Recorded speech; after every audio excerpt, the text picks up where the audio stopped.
want to understand why we do it. They want to understand it's about the men next to you. And that's it. That's all it is. Revolution Radio, freedomslips.com, #1 listener-supported radio, the printing press for freedom at a time when freedom is needed the most.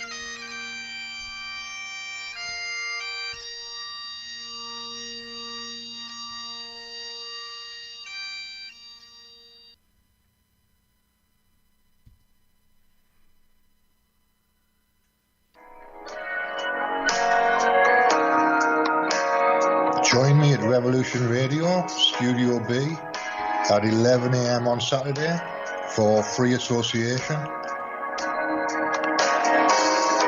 when we take a look at philosophy, spirituality, psychology, social issues, and geopolitics.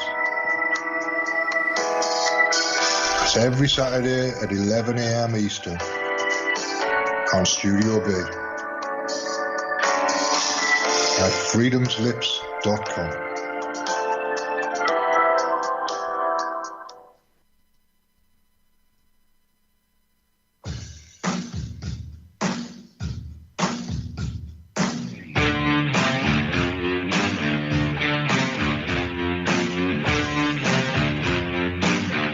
What is going on here? I demand an explanation. We work for a highly funded yet unofficial government agency. An intelligence organization that fears intelligence, historically not awesome. The United States is a democratic nation. Here the people rule. We build no walls to keep them in, nor organize any system of police to keep them mute.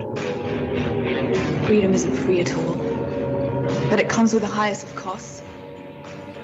We have you, the listeners, and the hosts at Revolution Radio, for allowing us to bring you a platform of free speech.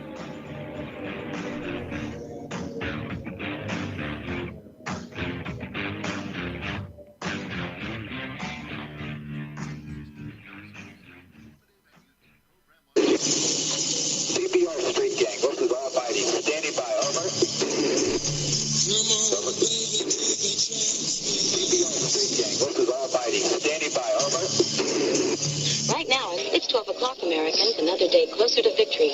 And for all of you out there on or behind the lines, clocks for now. Time's up. Wind is blowing cold and dark.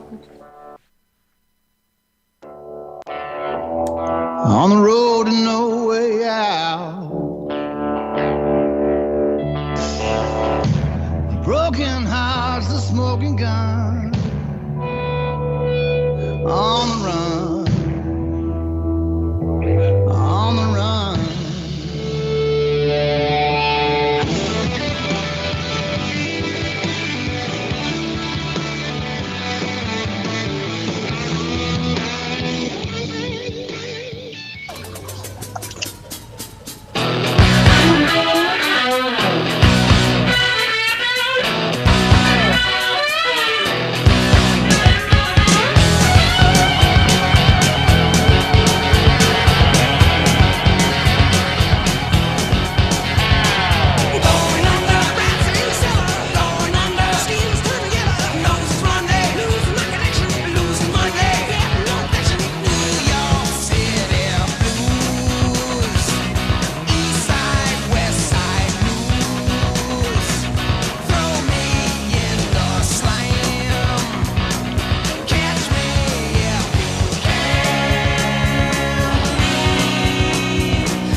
Ladies and gentlemen, live from the broken down, low-rent, sleazy, double greasy pirate radio Nut Hut studios, It's time for the very first ever Southern...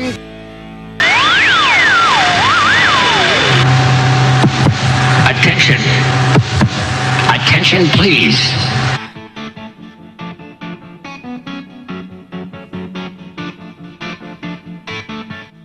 It's Friday night. My name is Jimmy. And In to the Microcosm is on the air.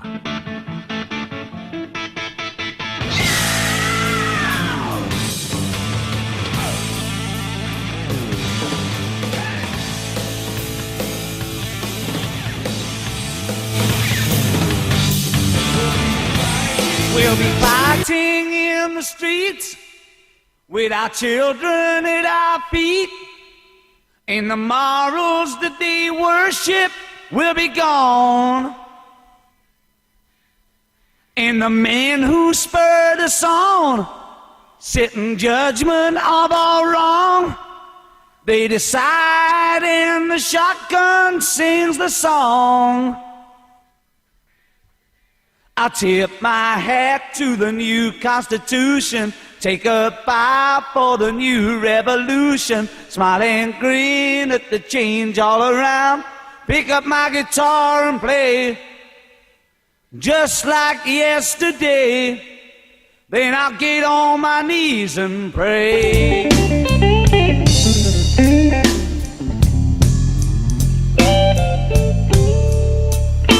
Oh yeah, we made it through another week. The onslaught is non-stop.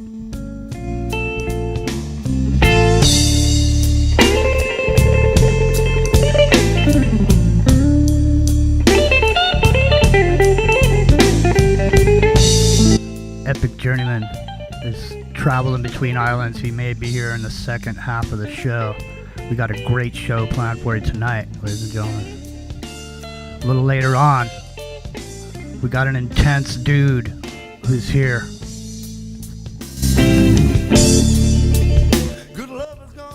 We're going to be talking about some of the adverse effects of the internet.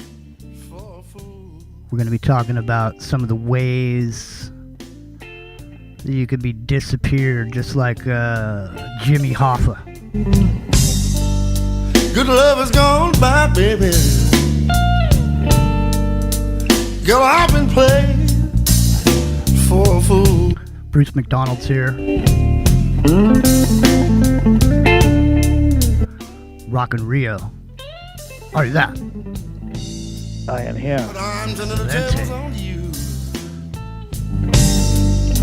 Sweetheart, you've been playing dirty pool. Now you're going to be out and about tomorrow. Is it tomorrow that you're going to be? No, it's Sunday. Sunday we'll be out and about, yes. So what's going on? Tell everybody what's happening with you on Sunday, because, I mean, it's a big thing. Well, you know, it's a thing that you've been doing for quite a while now. Some other people are doing it, but you're still, you're still going up there because of Bill, right? Yeah.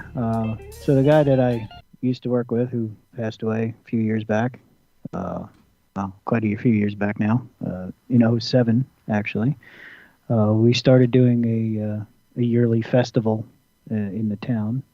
So now we have a scholarship fund and a couple other things, and it's actually grown into quite a big event. The town actually sponsors it now, or sponsors part of it, so it's kind of cool. It's like a yearly get together. All the musicians that we knew, like, we all meet up every year to do this thing. So it's kind of the reunion, the yearly reunion.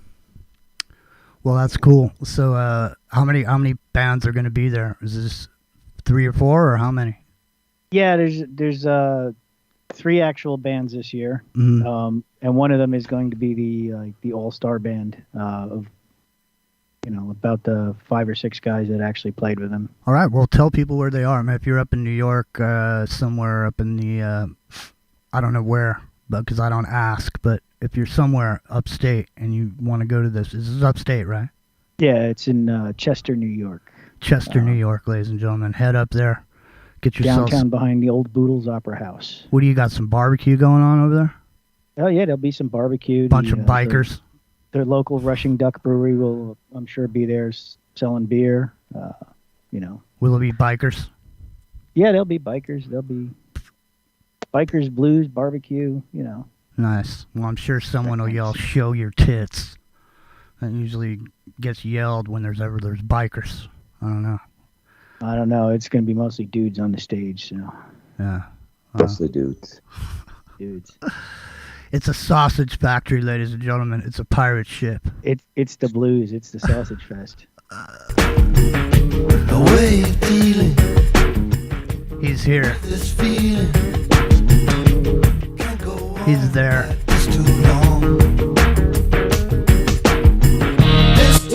He's everywhere. Monday through Friday, 7 a.m. Pacific on the Independent Broadcasting Network. You'll find him, Bruce McDonald. He goes too far. This time you've come too far. This time you've come too far. Bruce McDonald. Present, Jimmy. Present. Excellente. Well, watch out. Watch out. That's an angry video. There's something about the way he's smacking the fly. It really looks like he's beating his wife. But I guess that's what it's supposed to look like. Hey, man. Hey, no more Mr. Nice Guy.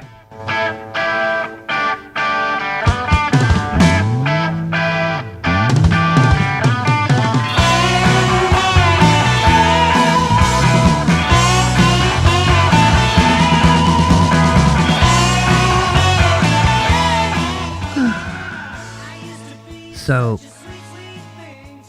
it's been a week, you know, and Rock and Rio and I were talking about it earlier before the show, and I sent him a show poster from 7 years ago or whatever, and it was a show that we did, Rio and I, and it was called Zeppelin Steals the Blues, and we also did a giant piece on Bukowski. Okay, and so and these were the kind of shows that Rio and I used to do at the beginning of the show when we first started out, those type of shows. And I was asking Rio, I said, Rio, man, how do we get sucked in to this, you know, political, you know, just all the goings on? How do we get sucked into that, man? Because we used to have a whole different take on what we were doing. And I mean, granted, at this point, who doesn't know that Zeppelin stole all their music from old blues guys? But I'm just saying, back then, it wasn't common knowledge. And, you know, so when we started doing this, a lot of what people take for granted now, it wasn't common knowledge. I mean, back then, do you remember back then when they would get somebody actually on tape saying New World Order? You remember how you could never say it? They made it? a big deal out of it when Bush did it, right? Yeah, no one would say it. And then when someone would, I mean, it was a big deal. You know, but I mean, you know, we've gone far beyond that now, Bruce. Now, do you remember back in the old days of the alternative media?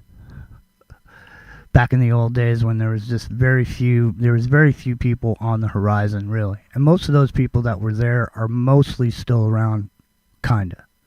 Some in a big way, some just barely hanging on, others, they're out. And so one of the people that, I don't know, are you familiar with Mike Gravero?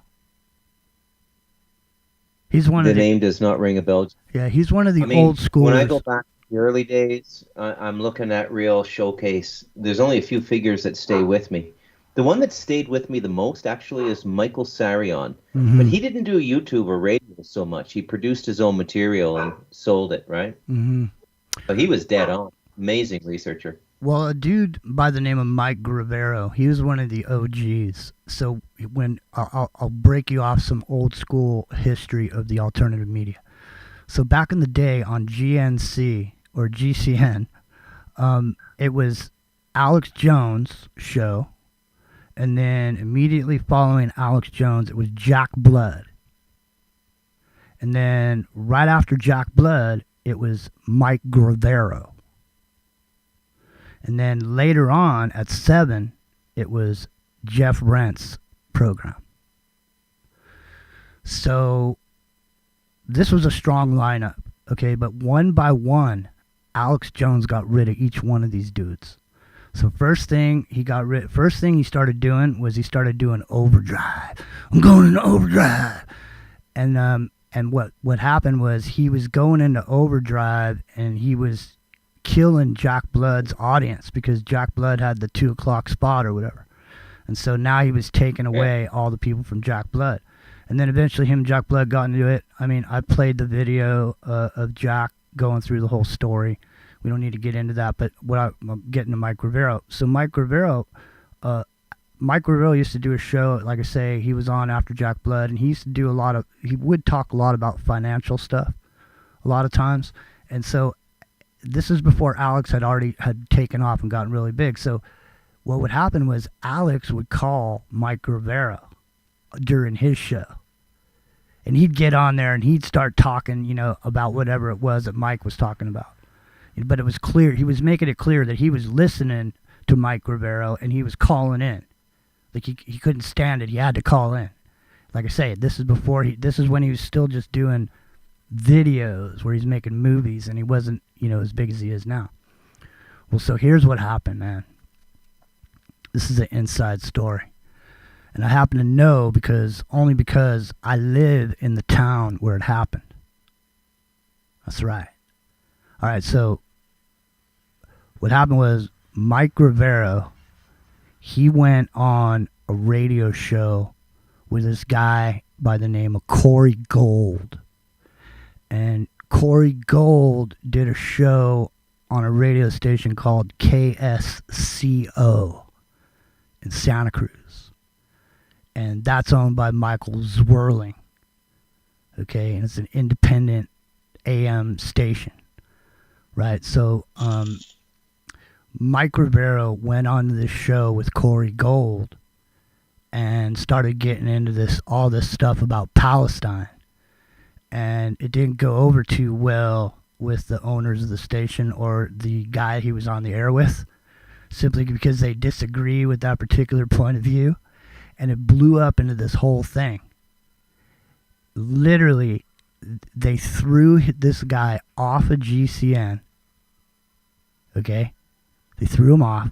And then Alex Jones came out here and did a public appearance, 2 shows he rented the Coconut Grove down on the boardwalk.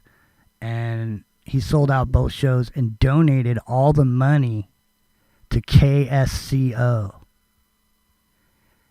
Then, later on, Alex teams up with Michael Zwirling, who owned that KSCO, because he is buddies with Dr. Joel Wallach. See? And so, all of a sudden, Alex was sitting at the table with Joel Wallach and Zwirling at this radio thing in New York, and next thing you know, it's Team Alex Jones. He's selling vitamins for Dr. Wallach or whatever. This is before he had his vitamin thing. But I mean, obviously you can see that, I mean, if you had an audience as big as his and people signed up to sell those vitamins and it was a pyramid scheme, over time, not a pyramid scheme, but there's a pyramidal structure. So people sign up under you, you get part of what they do, right? So if you get all these guys signing up and then guys under them sign up and then they go out and get guys to sign up and so on and so forth, and then you can only imagine what millions of people doing that, what kind of commissions you'd be getting. But then I guess, eventually he just decided to do his own thing because he's he's a smart businessman or whatever. You know what I mean?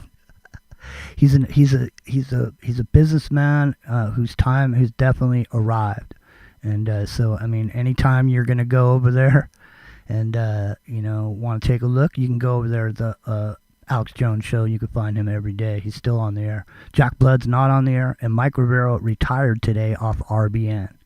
So I don't know how long he's been on RBN. I think I only heard him mentioned earlier today. So I didn't realize he was on there. Otherwise, I would have probably tuned in because I did like, his take on some things. I mean, some things, like obviously, I didn't agree with. But overall, he was this, one of these people that he left the alternative media and he didn't go out in a casket. Because most of the people who do this, the only time they stop doing it is when they just suddenly, they're not here anymore. And we have a lot of those people that are gone. Some of the greats, obviously Bill Cooper's gone, Jordan Maxwell's gone, Kev Baker's gone. What's that? What was the guy? I can't think of the Scottish dude. Can't think of his name. Maria. What's that guy's name? He has a name that sounds exactly like, or it's not spelled the same. It sounds exactly like this self-help dude. Scottish dude? Yeah, you know what I'm talking about. Anyway, it doesn't matter. Johnny Whistles was the other guy that was over there. Oh, well, yeah, Johnny Whistles. The Whistler. Johnny Whistles. Everybody remembers the Whistler, though. Of course. The Whistler had his own thing. And what was the other one? John King, right? Mm-hmm. Well, listen, the alternative media has really changed quite a bit. And like I said, things that people take for common knowledge now, it didn't used to be so common. And so there were people going around and they were, bringing their information to the table, but now things have gotten to a point where, at this point, how can you literally, it's starting to get a little bit crowded out there as far as the amount of people that are doing shows, and I'm not really sure if this whole thing started with Joe Rogan. I don't know if the Joe Rogan experience made a bunch of people think, hey, maybe I could do a talk show. Or, hey, man, maybe I can get into radio. Because it seems like there's just so many people now at this point. So, I don't know, man. What's it take to get in the game now? What do? Watch some videos? You just go to YouTube? Just watch a few videos and then just get up on here and just start saying shit? Is that how it works? It seems like it. It seems like some of them listen to us. Well, dude, here's the thing. At what point, what do you think the demographic is for the alternative narrative? I would say 35 to 50-year-old males. Okay, but I'm saying, what do you think the numbers are in percentage-wise as far as people that are listening to information? How many people do you think are actually listening to this type of information? The I don't know, maybe 5%. What do you think, Bruce? That would be generous, 5%. Well, kind of tough to call, but going back to the previous question, what I'm noticing now is people who, it's almost gotten to the point music got to where you don't have to produce music, you just have to cut it together well, like a DJ. I see the alternative media going in the same direction, Jimmy. Mm-hmm. And these guys who've mastered the YouTube short, like 2 minutes or less, they're getting millions of views, and there's no research, there's nothing. It's just like, that's what I mean. Those books that you buy for your toilet and you can just read like expressions or limericks and you have your dump and it's all over and the book is there for you the next time you got a dump? Exactly. That's what it is, Jimmy. It's the evolution of short attention span theater, right? TikTok videos or Twitter videos are 30 seconds, YouTube shorts are 2 minutes. Well, the thing is you pack it all in that short time. The thing is, at this point now, and I don't know if anybody's done it yet, and I shouldn't even say it because I don't want to give somebody the idea. But there's plenty of people out there that don't have the capacity to really use their brains in the right way, and they don't need to anymore. You don't need to be smart. You don't need to know anything. You don't need to have read any books. You don't need jack shit. Because if you're going to do a radio show, just go to ChatGPT and type it in, and it'll write you a script, and then you can be on here and pretend like you're smart. Just get real good at reading shit that doesn't sound like you're reading it. That's the thing. Yeah. We don't read shit. You just got to leave out the part where it says the AI says. Dude, you remember that guy, Anthony Patch? Of course, yeah. Yeah, everybody thought that dude was so smart, huh? Well, I got news for you, man. He wasn't rolling that shit off the top of his head, okay? He was reading that shit out of a book. read it enough, and eventually you'll know it by heart. Well, I think a lot of them do that. You know, they write a script and then read off the script. They don't wing it. Well, you can really throw them for a loop if you ask them a question live too. Or you make them go off what they normally talk about. Yeah. You know, all of a sudden, you're not going to go along with what I'm saying? You're just going to ask me a question, Bruce? I mean, do you find that to be kind of the case? Like, even when there is a guest, because like you're saying, people don't get guests anymore. They just get clips. It's like, you used to have to have some sort of a thing going on to get a guest to come onto your show. So in other words, you're not going to get Oliver Stone to come on your podcast, right? But you can play Oliver Stone saying shit, can't you? It's almost the same as having him on your show, only you don't have to have any gravitas to get him on your show. You can just, he wouldn't come on your show if you were a chump or whatever. You know what I'm saying? He wouldn't say yes to you, but because you can just go ahead and play his clip, well, you don't need him anymore. What the fuck do you need him for? Go ahead. But what I like now about the open media is you can just do whatever you want now. Like, I'm having a field day. People reach out to me now. They find me. They want to talk. They're fascinated with the smartness material. It's getting into the dark stuff now, by the way. And we're only like on number 27 of 100. And you can do whatever you want. And what I've noticed is that the people who are meant to find you will find you. And the people who get really big numbers, they're speaking into that beast system, right? And that's really what it is, let's be honest, right? So you have to have a little bit of that, I don't know, satanic Luciferian vibe, whatever it is. And that's how you get into the 7-figure listeners and followers and stuff like that. But there's a whole... You can form meaningful little groups online now. It's kind of like Jesus gathering up fishermen at the Sea of Galilee. It's kind of cool, actually. Well, the thing is that we've reached a point, literally, where you absolutely don't need any talent whatsoever, necessarily, to do things that used to take people lifetimes to be able to do. Because they've intervened with different programs and methods of doing things behind the scenes for you when all you're doing is clicking a button. So, it used to cost hundreds of dollars per hour to go into a studio and cut a record so you could send it to the record company or whatever. You know what I mean? It used to, but now you can just do it yourself right at your house with, the equipment that you have, and that's good, right? So, same thing with photographs. You used to have to either, obviously the artist would know how to develop their own and, put their magic into those photos. But you don't have to develop things anymore. It's all kind of taken care of for you now in the background. You're just pushing a button now. So, the flow of information at this point has gotten to a fever pitch. It's to the point where, if you're looking at the news at any kind of a regular basis, you're being bludgeoned to death with the shit that goes on every single day. And it's to the point now where it's how it has to get kinkier and kinkier after a while. Like, just plain old sex isn't good enough anymore. No, there has to be some other kink involved, kind of like that. Well, that's the same thing with this, with this information. It's like the information, Led Zeppelin stole their music from old blues guys shows. Those days are over.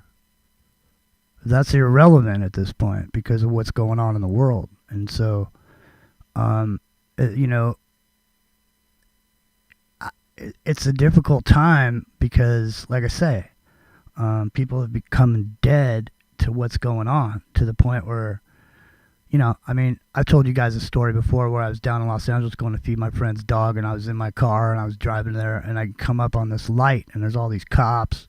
There's this yellow tape, and there's like 9 body bags in this bus stop and a gas station where this drive-by thing happened. And I'm sitting, I would just I just moved back there, so I mean, I was all gawking at it, I was looking at it. But what struck me was that most of the other people in the cars, they're just sitting there. They weren't even looking at the shit because they live in Los Angeles. It's just another body bag, man, just another faceless body bag that's laying there. And it's because we've become dead to this stuff because we've been beaten to a pulp. So at this point, we've developed calluses, and it really takes something intense to move people now. You know what I mean? It's just because it just keeps coming and coming and coming. It just doesn't stop. There's no moment of peace, no solace, no, And so now what? The wells have been poisoned with ridiculous nonsense. Yeah, there's snake venom in the water, Jimmy. Yeah, sure there is, man. Sure there is.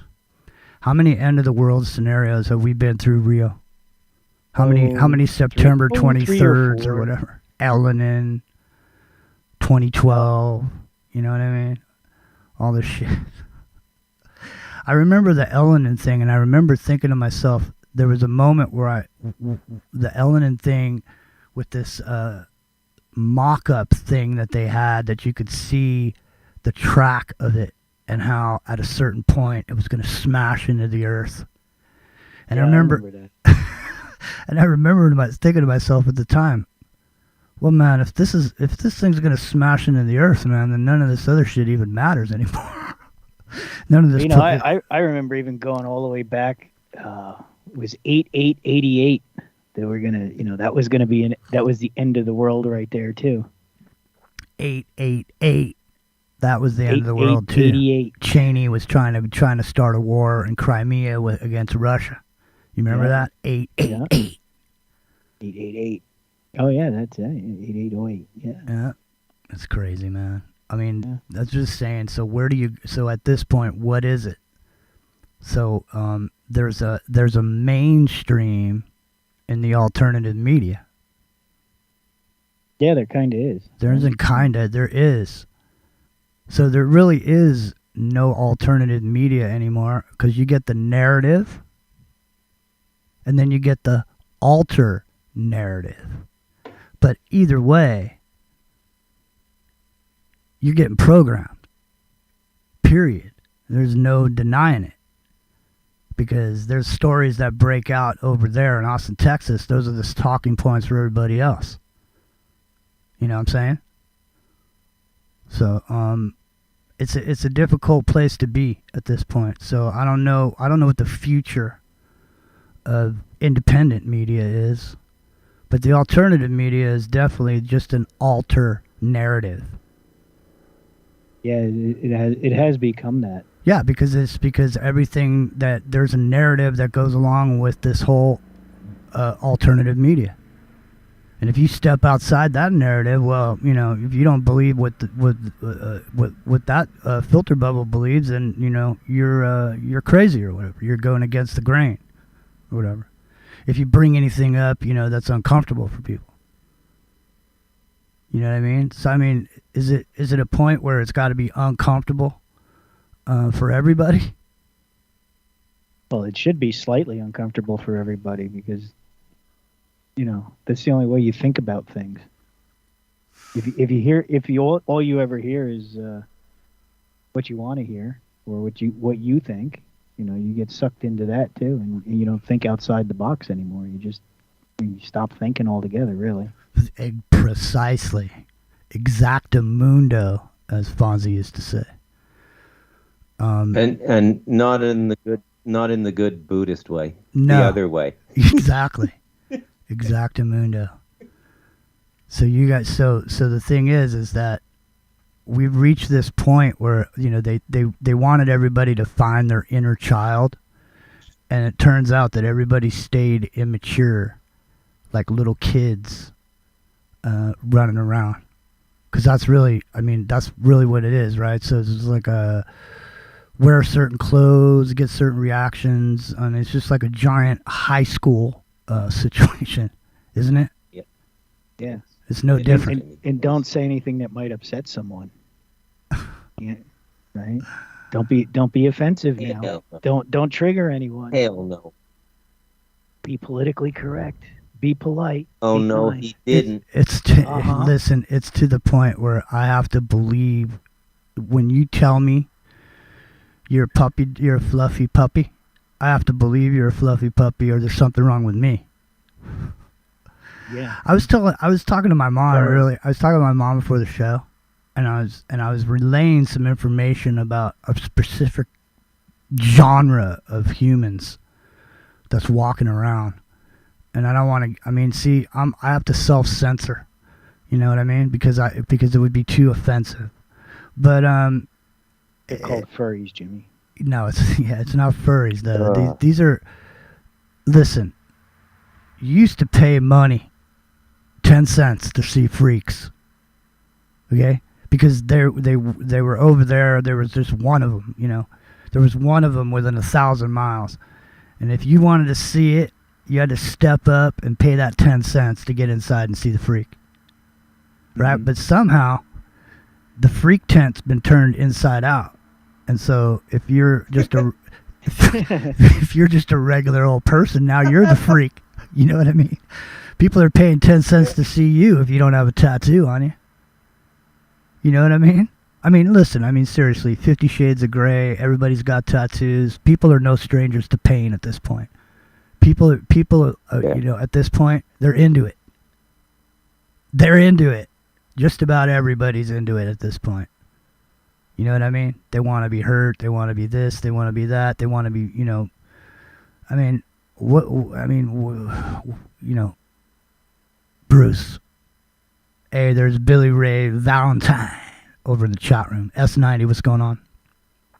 Billy Ray. Yeah, so freeworld.fm. Yeah. We're on there tonight. We're doing a test run over there. And we're also revolution.radio and Independent Broadcast Network. It's into the microcosm. We're here every Friday night, 9 o'clock Pacific. Yeah, so, we've reached this point where this is, you know, I want to bring up the silos that exist. I don't know if people remember the show we did about this. No, you know, there's silos that exist on YouTube where, you know, you think you're watching somebody at their house, you know, sitting in their living room or whatever, but really they're in some, like, you know, 3-4 story shithole office complex, and they just make these different offices into these sets where it looks like people are on there, you know, really telling you the truth or whatever. They're getting the word out. Yeah, the YouTube farm. Yeah, they're getting the word out or whatever. Yeah. But really, realistically, I just want to bring this up. Because we got a great guest coming up next hour. It's the top of the hour. And we're going to get into some of this kind of talk that we're talking now, but I just want to point out that... Go ahead. Yes. You know, Jimmy, where we're going now is we got to start summing up. And that's the hardest part, right? I find it real difficult. Like, I don't know what this is. Like, when you look at all the steps, and all the steps have been covered absolutely brilliantly by Into the Microcosm. Starts in you and Epic and Rio. You go through the 50s, the 60s, the 70s, Manson, Laurel Canyon, everything. And, you know, you go back to that early CIA director's statement, we'll know our job is complete when everything the American people believe is a lie. And then but then, like, what's the sum up? Like, why are they doing this? Like, what is the motivation? That's what nobody can answer, right? Why are they doing all this stuff? Like, I just remember Carl Street, man. And Control, Bruce. Yeah. Carl Street. Well, it's beyond control now. They've always sort of had control, right? You know? But this is something else, man. This is like if whatever's running this show, if there were like a force bigger than the two of us, that just wandered by, like we'd get rescued as like maltreated pets or something. That guy shouldn't have a dog. Those guys shouldn't have human beings. Well, here's the thing: is everything? It's just a snuff film now. Everything on the internet is interchangeable. So nothing exists at all until it does, and then all of a sudden it's there, and then just as quick it's gone. So they took away 450 shows that we did on our other channel. They just wiped it away clean. And so here's the thing: it's I have all those shows on a machine, but am I going to upload 450 videos back on YouTube? No. So it's almost like it didn't. None of it happened. None of it existed. All the shit that was going on, all the things we talked about, all the things we brought up in the moment, all the things that they call, when you look back at something that happens, all those little details get thrown away, and that's how you find evidence of revision. And so we're at a point, and I just want to bring this up because, I mean, we were on the air, J6, doing a show. And there was a bunch of people on there. We showed a bunch of videos that were coming from all around Washington, D.C., and, you know, it came in and deleted it. We had, 12 separate feeds of the whole thing going. Yeah, so I'm just saying, back then, they came in and deleted it. Now, I'm just saying, it was showing the actual news, the thing that was happening in the moment. We were showing it, the evidence of it. And it was just deleted. And so we're at a point now where things are starting to disappear. Things are starting to disappear that used to be there. They're not there anymore. Go try to find something that you thought was there. You save the link. You go back and click on it. It's not there anymore. And so things are being systematically dismantled. You know, the internet is being slowly taken apart. And, you know, how many thousands of machines are working on this specific thing in the background every single day? Some AI bot that's doing something. Go out there and find every video that said XYZ. You know? Because, I mean, are they reading text? How are they figuring out what I'm saying? Are they listening to my audio? Or are they creating a text version of my audio and then looking for specific words? I'm sure it's transcription and text recognition is a big part of at least how YouTube does it. Well, we got Simon coming up at the top of the hour, ladies and gentlemen, and I'm sure he'll be able to help us clear up some of our questions about how easy it is to make information disappear off the internet. I mean, wasn't that dude's job in the Ministry of Information to change the news from yesterday? Mm-hmm. You know? Yep. I mean, so what happened yesterday no longer exists today. Right. And so what's good about what Bruce does in you know, in contrast to us doing this show is, like I said, we don't script anything. We don't read anything. I can never do the same show again exactly like it came out that day. There's no way for me to ever go back and pull that shit. I mean, I have it here, like I say, but I'm just saying, as far as everyone else is concerned, the world is concerned, they could make us disappear just like that, and they've done it to a bunch of people. No, they've done it to us, too. I know. The other channel just gone one day. No warning. No, hey, you screwed up. No, hey, we're going to strike you. Just gone. Yeah, and let me just put this in perspective, too. That's 7 years of conversations. You know, and 3 hours of show. We did 5 days a week over at Aftermath for however many days or whatever. Before that, we were over on TFR. We did 3 shows of our own, plus we did other shows all week long.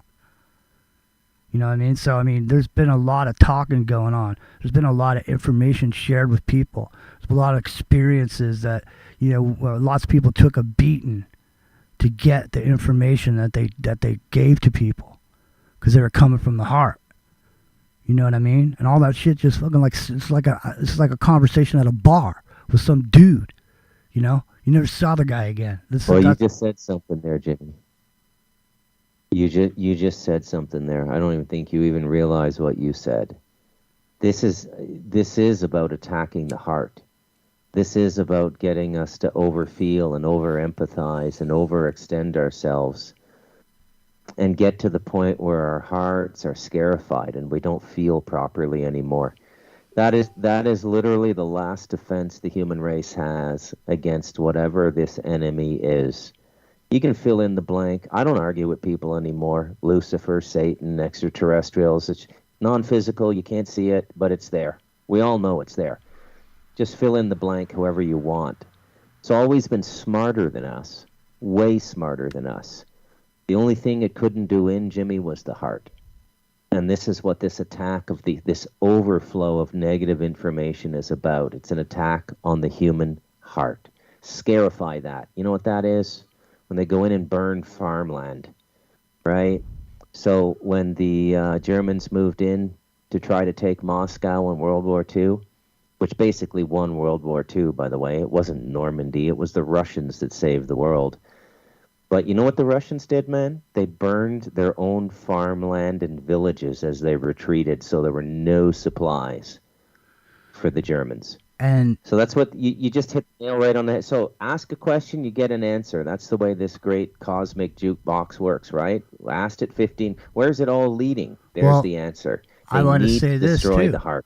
Right, and and one of the weapons used to destroy the heart, and I'm sorry about this. I mean, I don't want to piss you off. I know a lot of people are, like to play their video games, and I'm one of those people. I enjoy video games, but I just want to say, I've killed a lot of people in video games.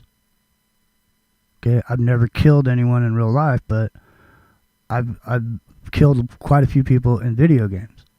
So my brain doesn't really see the difference between the two. I mean, it's when it's taken in, the way it's taken in through, our eyes and, processed or whatever, it's not really, there's no, the brain doesn't have a thing that says this isn't real. So what I'm saying is desensitization, Jimmy. Right. So when you see a gang of kids boot stomping some 63-year-old grandma in New York, kicking her face in the curb, it's because they have no empathy at all left. There's no... Yeah. The value of life has become almost... because, think about over the last couple of years, the psychological effect that it's had on all of us, every one of us, to hear about people that have passed away. This person passed away. That person passed away. People have been dropping like flies in everybody's lives, and we can't take on all this pain and misery inside of ourselves. We can't empathize with it because it's too big. It's too. There's no way to. PTSD, man. Yeah, exactly. PTSD. You can get dude. You can get YouTube PTSD now, man. Now I know there's a lot of people out there doing their thing, man. Getting into the sacred plant medicines, coming to places like Costa Rica for yoga and ayahuasca retreats, getting into the yoga and the meditation and all that stuff, and that's really, really good. But I think it's going to sound weird coming from me, and I'm not doing this just to tickle Rio's balls. But I think the most important spiritual teacher right now is Christ, because they could not break his heart. Forgive them, Father, they know not what they do. After 3 days of torture, after being nailed to a cross, stabbed in the side, forgive them. They don't know what they do. They could not destroy his heart. He showed us the path. That's the path through this. Dun, dun, dun. What do you think of that, Rio? I think you're on the right track there, Bruce.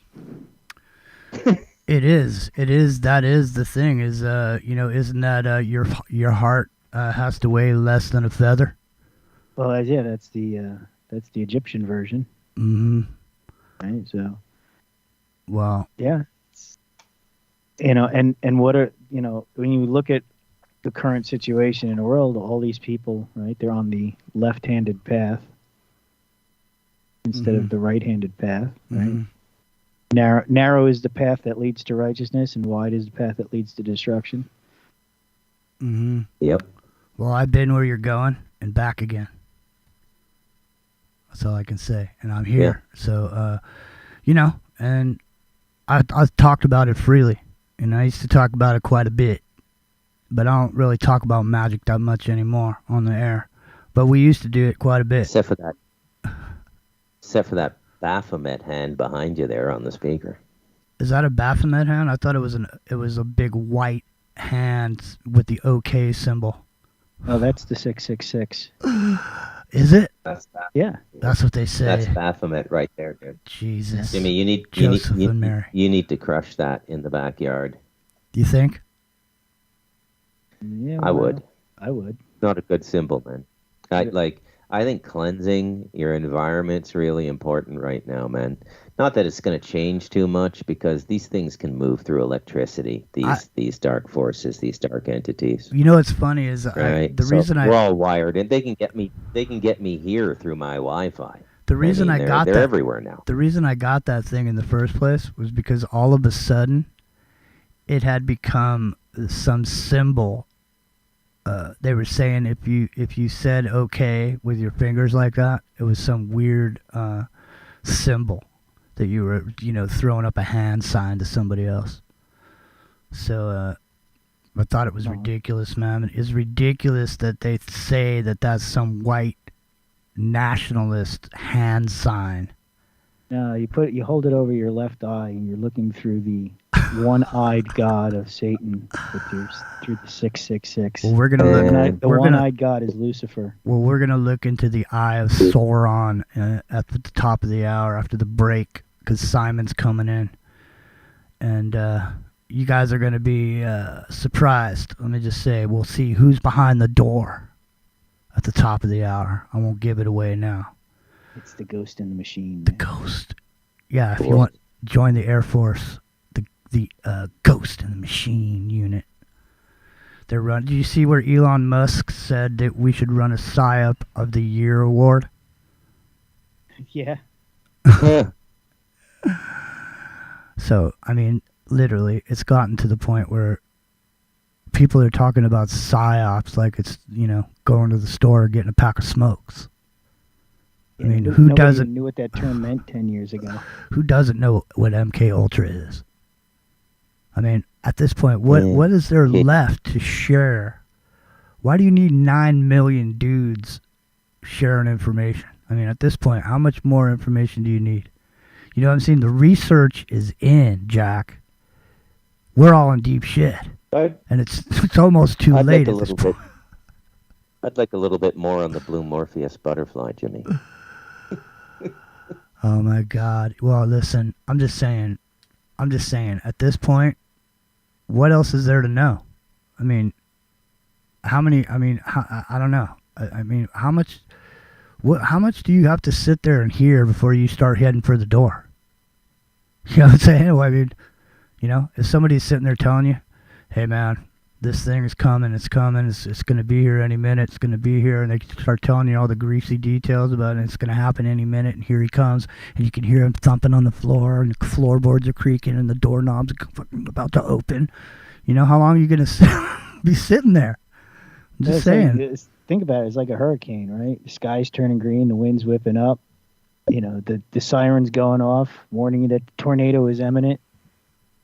You're going to sit on the couch and with the remote in your hand, or are you going to go down in the cellar? Which way are you going? Seriously, ask yourself this question right now. Wherever you're listening, wherever you are, go over to your window and look outside and see what's going on out there.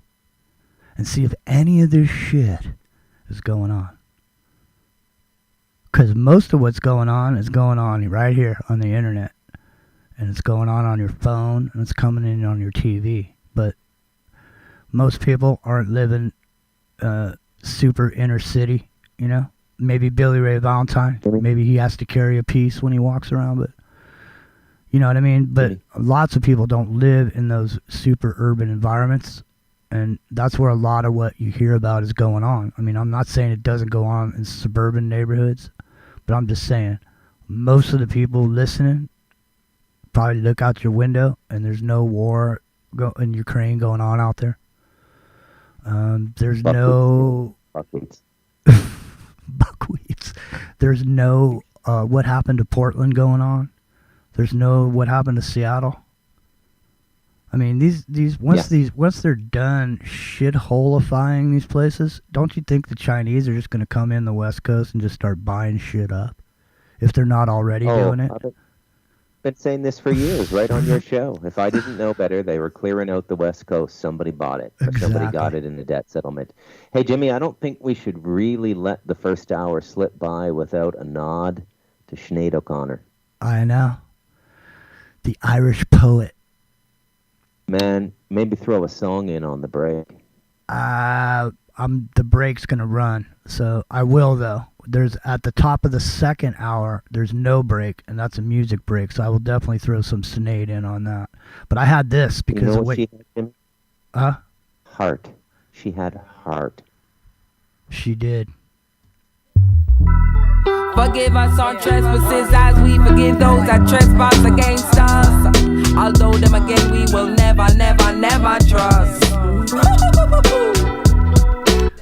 Forgiveness. It's all about forgiveness. Forgive them, Father, for they know not what they do. May I tell them one more? Forgive them, Father, for they know not what they do. For real, them not a clue. Beware the false motives of others. Be careful of those who pretend to be brothers, and you never suppose it's those who are closest to you.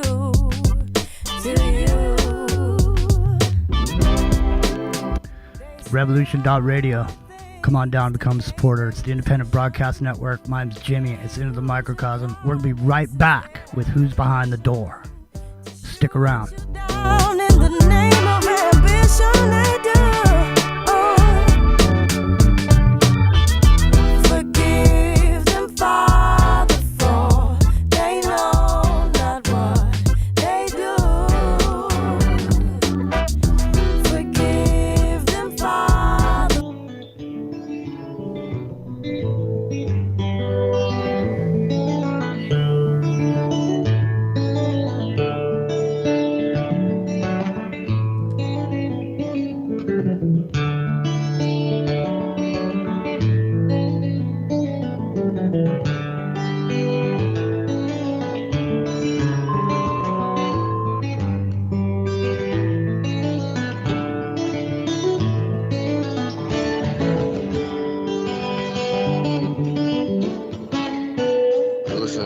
Radio at freedomslips.com. We'll be right back after this message.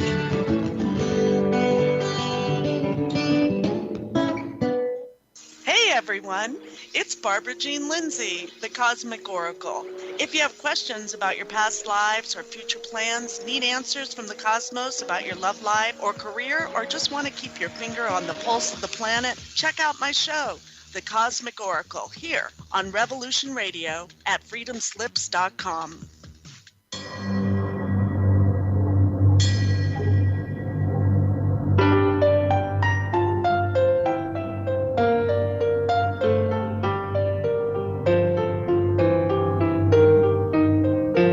Did you ever feel that things were not quite right? That everything was just ever so slightly askew?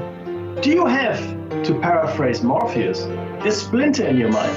If you're interested in hearing the latest information about UFOs, the paranormal, ancient cultures and structures, monatomic elements, longevity, fantastic discoveries in science, downloaded to your brain, then tune into us. Hi, I'm Dave. And I'm Mackie. And we are Shiny Side Out, Sundays 2 to 4 a.m. Eastern. See you then. Revolution Radio, freedomslips.com. You don't need to expect us. We're already here. The Secret Kindergarten is here for the young children of the world. The best program on the radio for kids, dealing with the most important topics in the whole universe. Fairy tales, music and movement, numbers, plants, animals, fun, colors, insects. Take care and cast your ears out to catch a story from the world of other young things. Reach out, up, under, and over. Sing a song. Talk about feelings. Just remember the magic word. The magic word is no. Step on into the Secret Kindergarten. Saturdays, 1 p.m. to 3 p.m. Eastern Time, right here on Revolution Radio. Hi, this is Robert Stanley.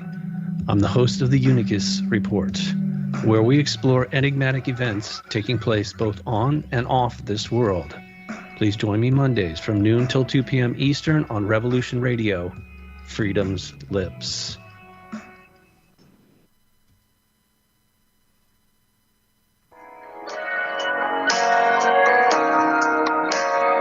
Join me at Revolution Radio, Studio B, at 11 a.m. on Saturday for Free Association, when we take a look at philosophy, spirituality, psychology, social issues, and geopolitics. It's every Saturday at 11 a.m. Eastern on Studio B at freedomslips.com.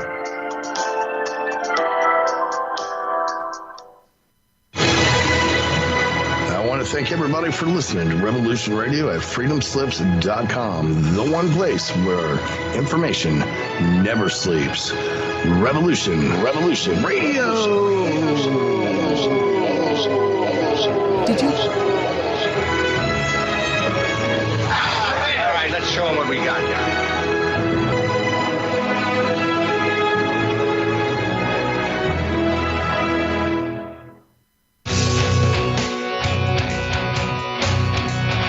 All right, thanks for listening while we take that short break here at Revolution Radio, freedomslips.com.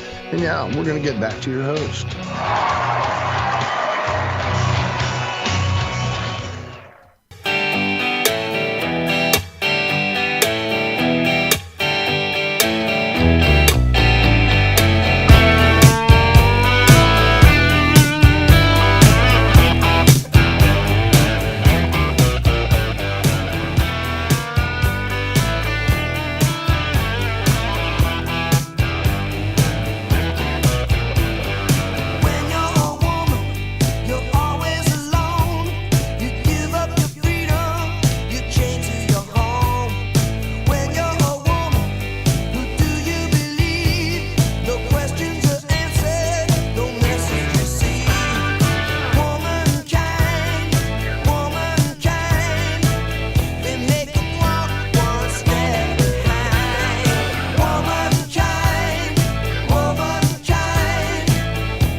Asking the burning questions.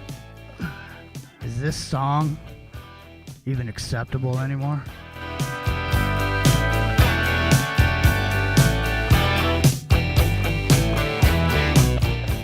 Womankind. I don't know. Rock and Rio, are you there? I am here. You remember that? You remember, hang on a second. Do you remember this song from Alice Cooper? Only women bleed. Only women bleed. Only women bleed.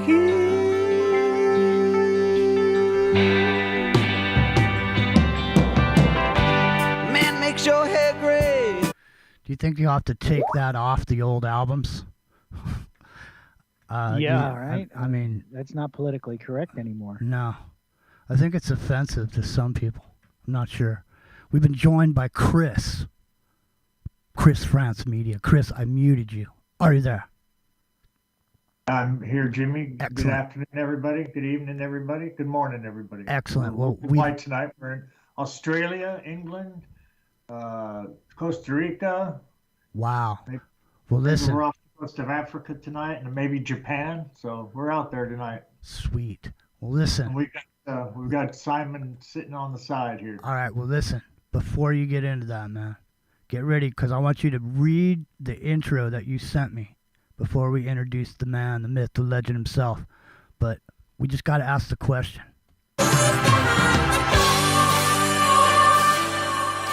Tonight, in this Who's Behind the Door segment, got a very special guest planned for you tonight, ladies and gentlemen.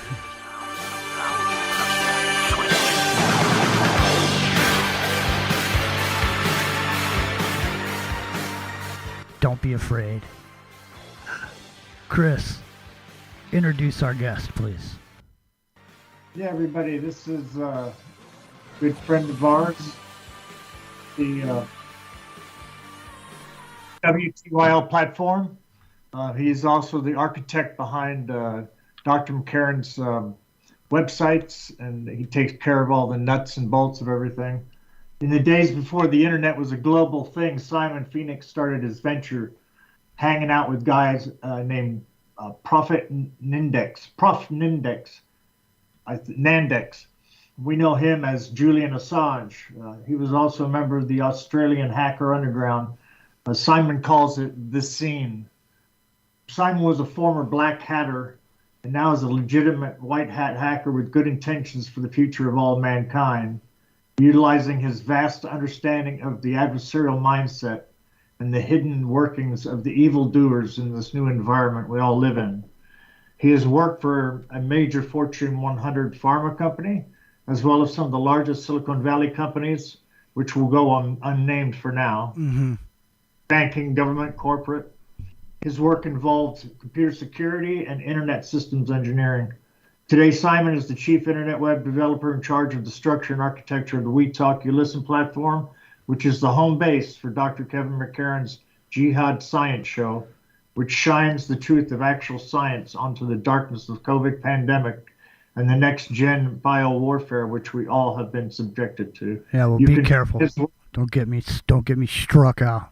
You can find his work on WTYL.live and McCarranDojo.com. And welcome, Simon. Hello, Simon. Hey, Simon, are you there? Hey, guys. That's a bit of a laborious bloody intro. I know, Jesus. I was thinking that sentence, thinking myself. Lies. Everybody fell. Thank you very much, Chris. Yeah. No, thanks, Chris. Chris, fantastic job. Now, so I sound working okay, gents. Yeah, you sound great. You sound great. So listen, nice one. Yeah. So so recently, you were over on the YouTube channel, and I didn't know it was you. And you I don't know what you were doing, but then I was like, but like, saying good day. I'm like, I should come on one day. And you're like, yeah. It's been a few times recently when I've been listening. I'll come in like towards the end, right? Yeah. And you'll be talking about something. I'll be like, oh, I know what you guys are talking about. Yeah. And be screaming from the sidelines. So I said to Chris, get me on. Yeah, so we're glad to have you. So I mean, we do talk quite a bit about technology and the internet, obviously, because the internet is a big part of any healthy mind control operation. And I think, beyond anything that's ever happened with television, I think we see that it is clear that we've created a dopamine addicted population that needs more and more stimulus to get that same dopamine rush that they used to get. So, I mean... Well, it's only a recent development. So around 2010, all of this stuff started to go a bit pear-shaped in my view. So, yeah, you're right. This dopamine hit. I mean, I gave up... I got kicked off Facebook years ago for having my last name was Who the Fuck, and... someone lobbed me in, so I lost it, and sort of it's a good thing, I think, because it's a waste of time, really. Well, so let's talk a little bit about the internet itself, and we were talking earlier about how easy it is to make someone disappear. on the internet. So on the internet, yeah. So someone could just come along and wipe out my whole channel with 450 shows on it, and it's just gone. So you're not talking about like disappearing, as in like just from society and from your enemies. Yes, ultimately that is. But this is the particular experience that I had to relate to what I'm talking about. I see. So for example, in the future, if you're not someone who goes along to get along, then your comments will never be seen. This type of thing. What do you think about that? Now, has this been the infrastructure for this type of filtering already been set up to just eliminate people who don't exist? You're in persona non grata. It's been in the works for a while. A lot of it came to light with the Snowden releases of a whole bunch of interesting documents. Mm-hmm. Most of it comes out of this is just in terms of laying the groundwork, right? So GCHQ, which is Government Communication Headquarters, which is the British NSA, released a document called, well, they didn't release it, it was leaked, called Squeaky Dolphin, which was to do with, they were basically mass ingesting like all the social media, and they were doing social network analysis and sentiment analysis to work out what, I guess, the overall population is thinking.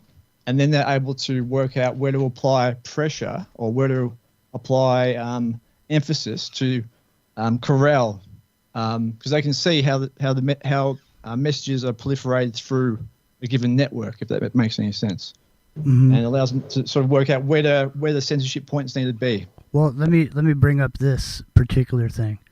So there was something in America called Jade Helm.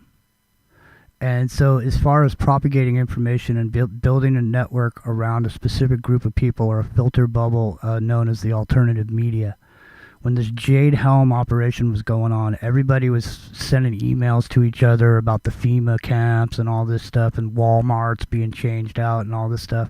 Yeah. And that's that same group of people that were activated during the Jade Helm operation, that they made a database of those same people and then fed them the Q information and used those people to build the basis of this LARP that went on as Q. Go ahead. Yeah, that makes sense. Yeah, because that's quite interesting. So you can really target and work out based upon. It's perhaps worthwhile if I can find this document. It's called Squeaky Dolphin. Mm-hmm. Just the. It's funny. I think I think I got a dolphin right here. Hold on a second. There you go. Hold on. There you go, Squeaky Dolphin. So did you find it, Simon? Bruce McDonald. I haven't used Buddy Skype in about 10 years. That's all right. Don't worry. It's like Bruce different. McDonald. Bruce McDonald, are you there?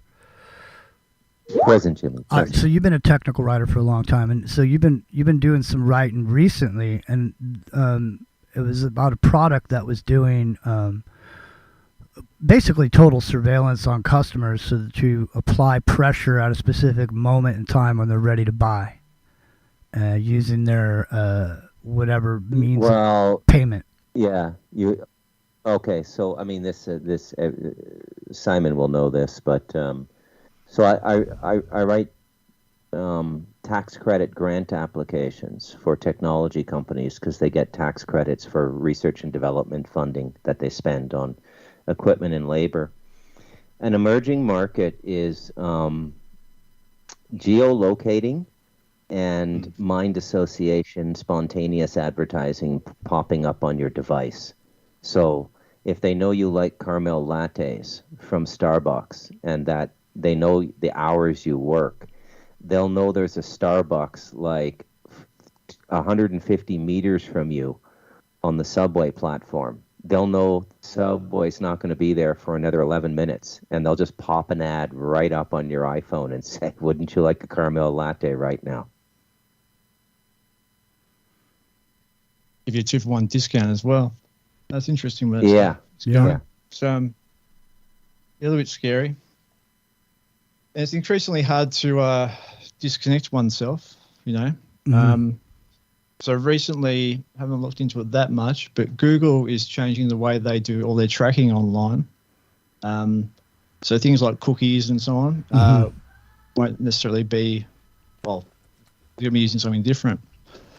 So, well, so the thing is, where we were driving at just a while ago is making somebody disappear and not exist. So you don't. So the thing is, if you don't go to WorldCoin and scan your eyeball, you won't be able to be on the new internet. You're going to be over on the old clunky, shitty internet where none of your comments come through on the real internet. You're going to be over here like the dirty-faced orphans under the overpass, in the freedom camps where, where you could still be free. Because, I mean, at this point, I don't see where a resistance can even come from. Because in the past, you were the type of person that was able to build or put a resistance together electronically. But I mean, now we're at a point where obviously they're admitting to the AI. So we know that the AI has been in effect for a while previous to the admission and the release of it to the public to get people acclimated to it. But I mean, obviously, if I was a hacker, I would probably have already figured out how to use Chat GPT-4 to use that to hack, and then it's going against a brain. Okay, that's the same brain as itself because it's using all of its AI power to keep you out. You see what I mean? I do see what you're saying. So, use the weapons against them. I certainly think that this ChatGPT, it's not it's impressive, but it's dumb. It's not that smart, right? So I think people conflate it as being the be all end all. And once sort of I understood how it works, it took the time to sort of step through how what the model's based on, the ins and outs of it, and a lot of people just go into it and they throw in like they'll ask a question, something profound, and they'll get some sort of weird response. But you need to know how to do prompt engineering to sort of ground the thing. Mm-hmm. But to answer your question, well, it's just like last week. We found out about something called directed evolution. Okay, that was that document from NASA, right? Yeah, so it's sitting there. It's sitting there. It talks about a company. We searched the company, and in the company documents, it's something called directed evolution.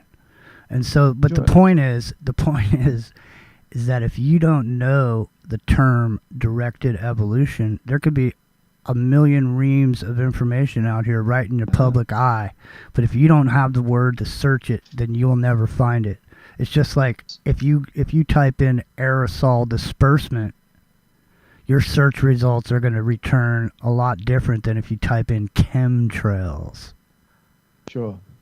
So something interesting, right? I was watching the show last week. I've had the original document for well over a decade, and I swear some of the slides, some of the pages, I'd never seen before. It appeared to me, and I wouldn't mind checking this, that one was a newly updated one.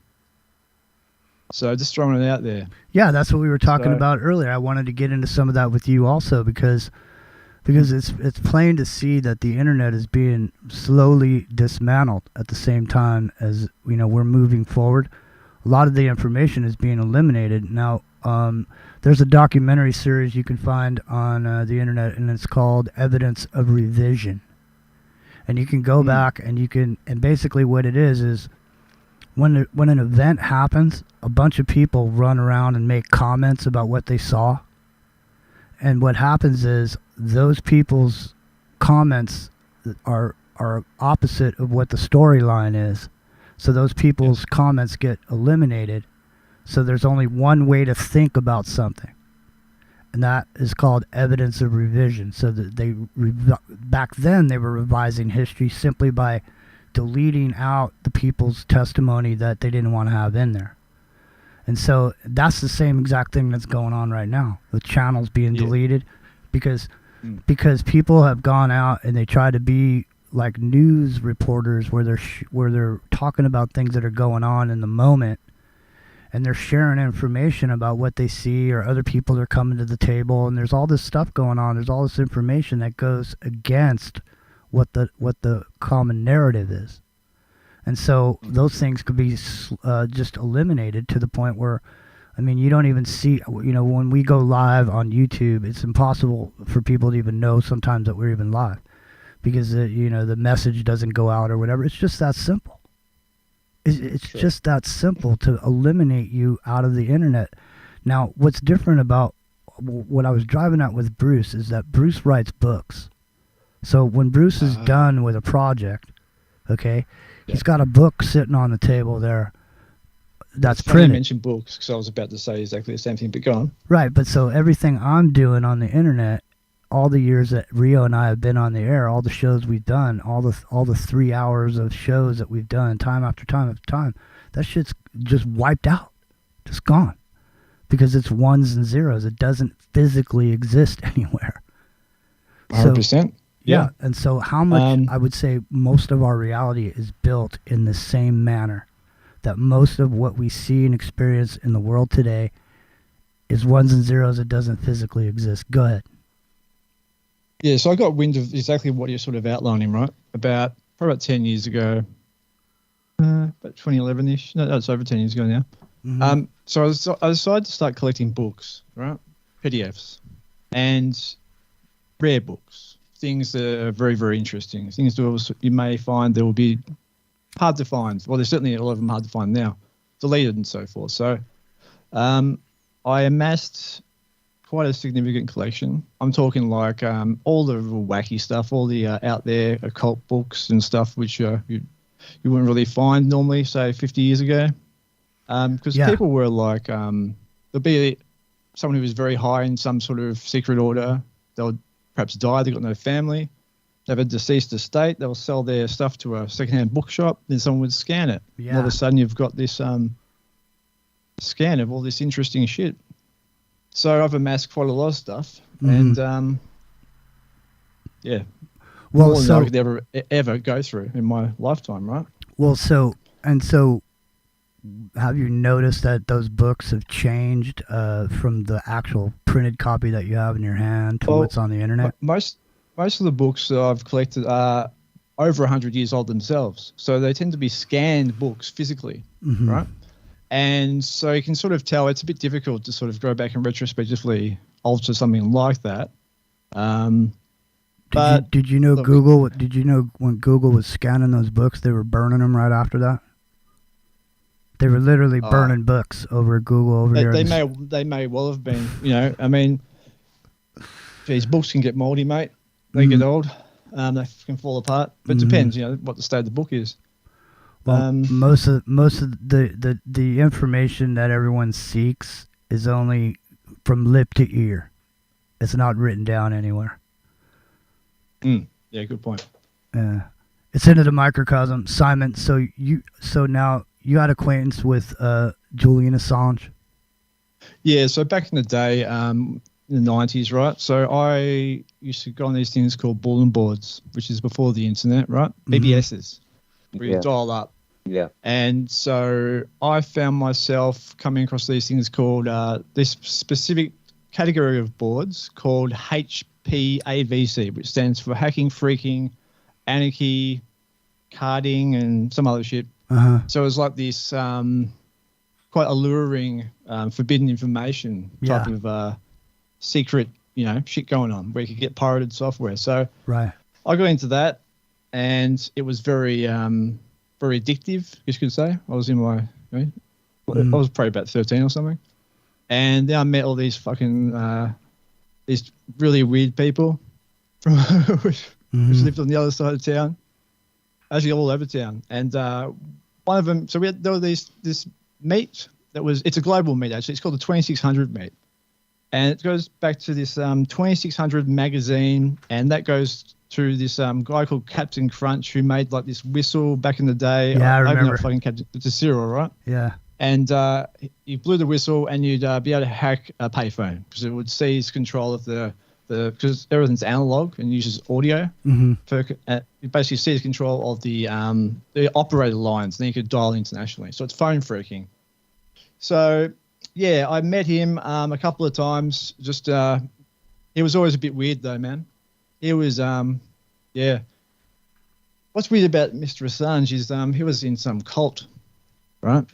A full-on mind control cult, man. Up here called the Family or the Children of God or something, where they basically had all these kids in this fucking big mansion up on the hills of Melbourne. Yeah. And they dyed all the kids' hair blonde and fucking all sorts of weird stuff, man. Mhm. So it's actually in my view, it's a spin-off of a some sort of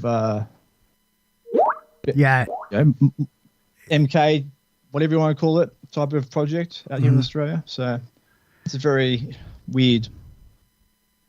Yeah. And something else actually. Chris was trying to read out the guy's names. So Assange's online nickname one was called Prof, the other one's called Mendex. Now, Mendex in Latin means liar or deceiver, right? Now something else is very, very weird, right? Snowden, right? His handle was Vertex, and that means truth teller in Latin. Now, that's pretty fucking weird considering that was in the 1990s, and these people shouldn't have known each other. Why did they have that type of why choose these nicknames? It's very strange. It is strange. Yeah. Well, I mean, I got to say, I mean, there was these twin guitar players in America. At some point, I forget what they're. Rio, what was those twin guys' names with the white hair? Those two guitar. I forget who they were, but I mean, you know the band. Nelson. The right? Nelsons, yeah. The Nelson twins, yeah. The Nelson twins. Yeah, so so what kind of a situation was this now? He was raised by these people, and then after this I mean, what then? Then he escaped, or? So yeah, it's all what's. I don't know exactly. I wasn't there, but what I know of the aftermath of this particular cult, it was definitely weird. Weird as in there was very. They had a lot of psychiatric nurses from a inner city like hospital that was kept for like retarded people or whatever. Mm-hmm.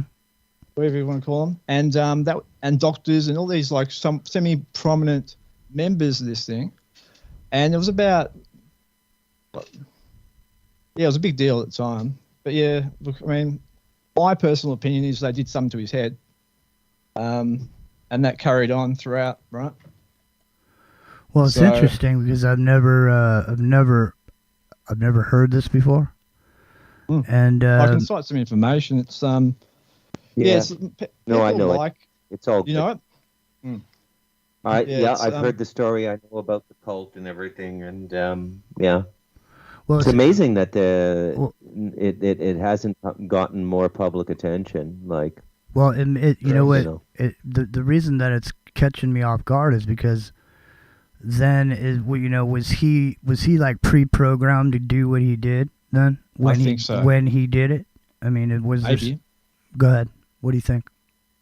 Well, there's a lot of people whom I've met in this specific community which have like some weird personality traits. Let's just say some of these people are very, very, very talented. We're talking these dudes write 0 day. Mm-hmm. These dudes do work for the government. These dudes do work for other governments. These dudes work for, they're very, very full on dudes, basically is what I'm trying to say. Mm-hmm. So back in the day in the 90s, we had some 0 day for some pretty serious stuff.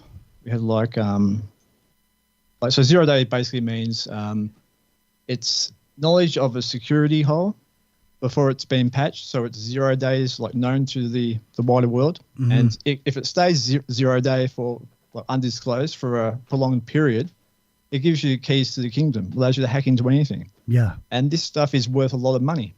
It's what the government trades in this stuff. It's how basically the NSA and all these offensive information warfare type of operations, they use these exploits to they don't tell the vendor basically.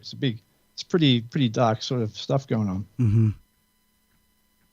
So, well, so 0 day operations. That's the last day before it's gonna. So then it'll be patched the next day. So that if you're gonna do something, 0 day is the day to do it. Well, you could stay 0 day forever if no one knows about it. Mm-hmm. So, and having 0 day is like the most elite thing possible, because it's like being able to walk up to any server and basically walk straight in. And I mean, back in the day, it's pretty full on. The internet was Swiss cheese back then. Mm-hmm. You know what I mean? Mm-hmm. And they hadn't really, in terms of catching up, in terms of like the hackers ruled the roost, right? The NSA hadn't really ramped up their cyber talent. Mm-hmm. They sort of had to come to all the people like myself and people I know to hire to build that up, and that really happened in around year 2000. So now, do you do penetration testing now? I don't do it for. I can do it. It's not something like I do for a living, but yeah, it's a specific art, right? To do. It depends on the platform. I do a lot of cloud infrastructure, so things with the likes of Amazon Web Services, Azure, things of that nature. Well, let me ask you this now. There's lots of people out, listening that they don't know everything about computers. I mean, they can do what they need to do. You go here, go there. Is there some particular things you could tell people what they can do for themselves to help keep some of their information private? I mean, because everyone seems to be benefiting off everyone's information because people don't have control over it. Is there some kind of advice or some kind of thing you could tell people to do to help keep their information more private? I mean, besides. Go ahead. There's just lots of things come to mind, mate. Don't use the same fucking password on every site. Get a password safe. How about that one? Mm-hmm. Well, I mean, I saw a thing yesterday about passwords, and I saw that it takes so many seconds for certain passwords, and you can go see what the top 100 passwords are. And how many seconds it takes to hack that password. And all you got to do is put in one capital letter and one symbol. And it goes from 1 second to like 237 years.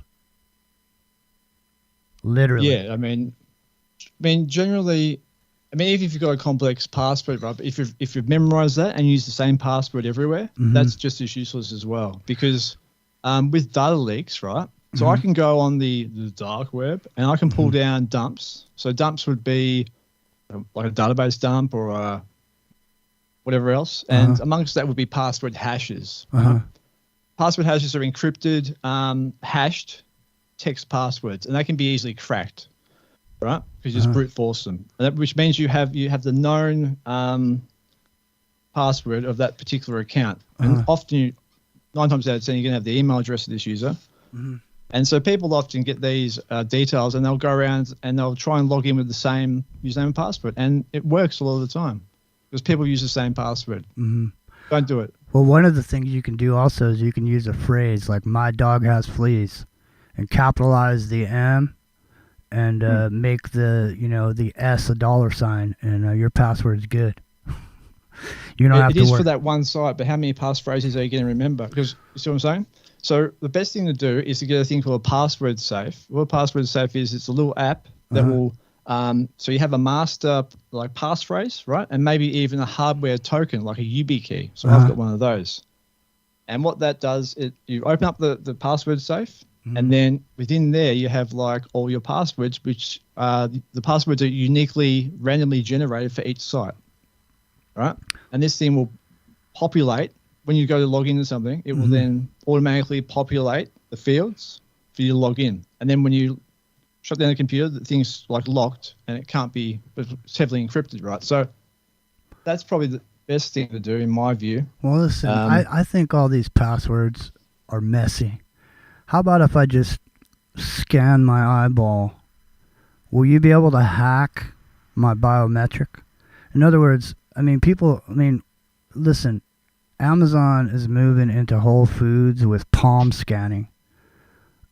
So now we have seen this week WorldCoin, Altman coming out with the WorldCoin and putting these orbs around the world for people to scan their eyeballs.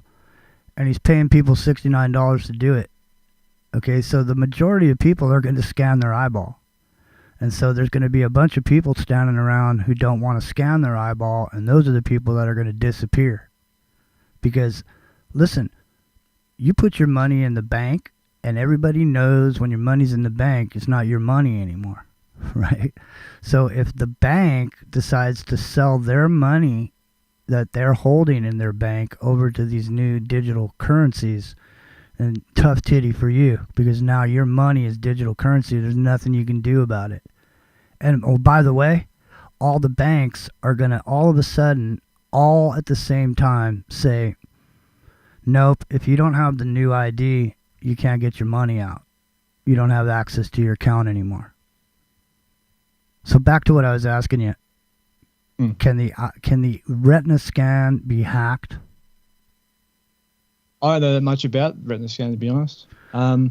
Everything can be hacked to some degree. It depends what you want to achieve. I mean, when it's identifying the eyeball, it's just taking a few points of uniqueness and making a hash again. So again, I keep on talking about this concept of a hash. So it's like a unique signature of something else, right? Mm-hmm.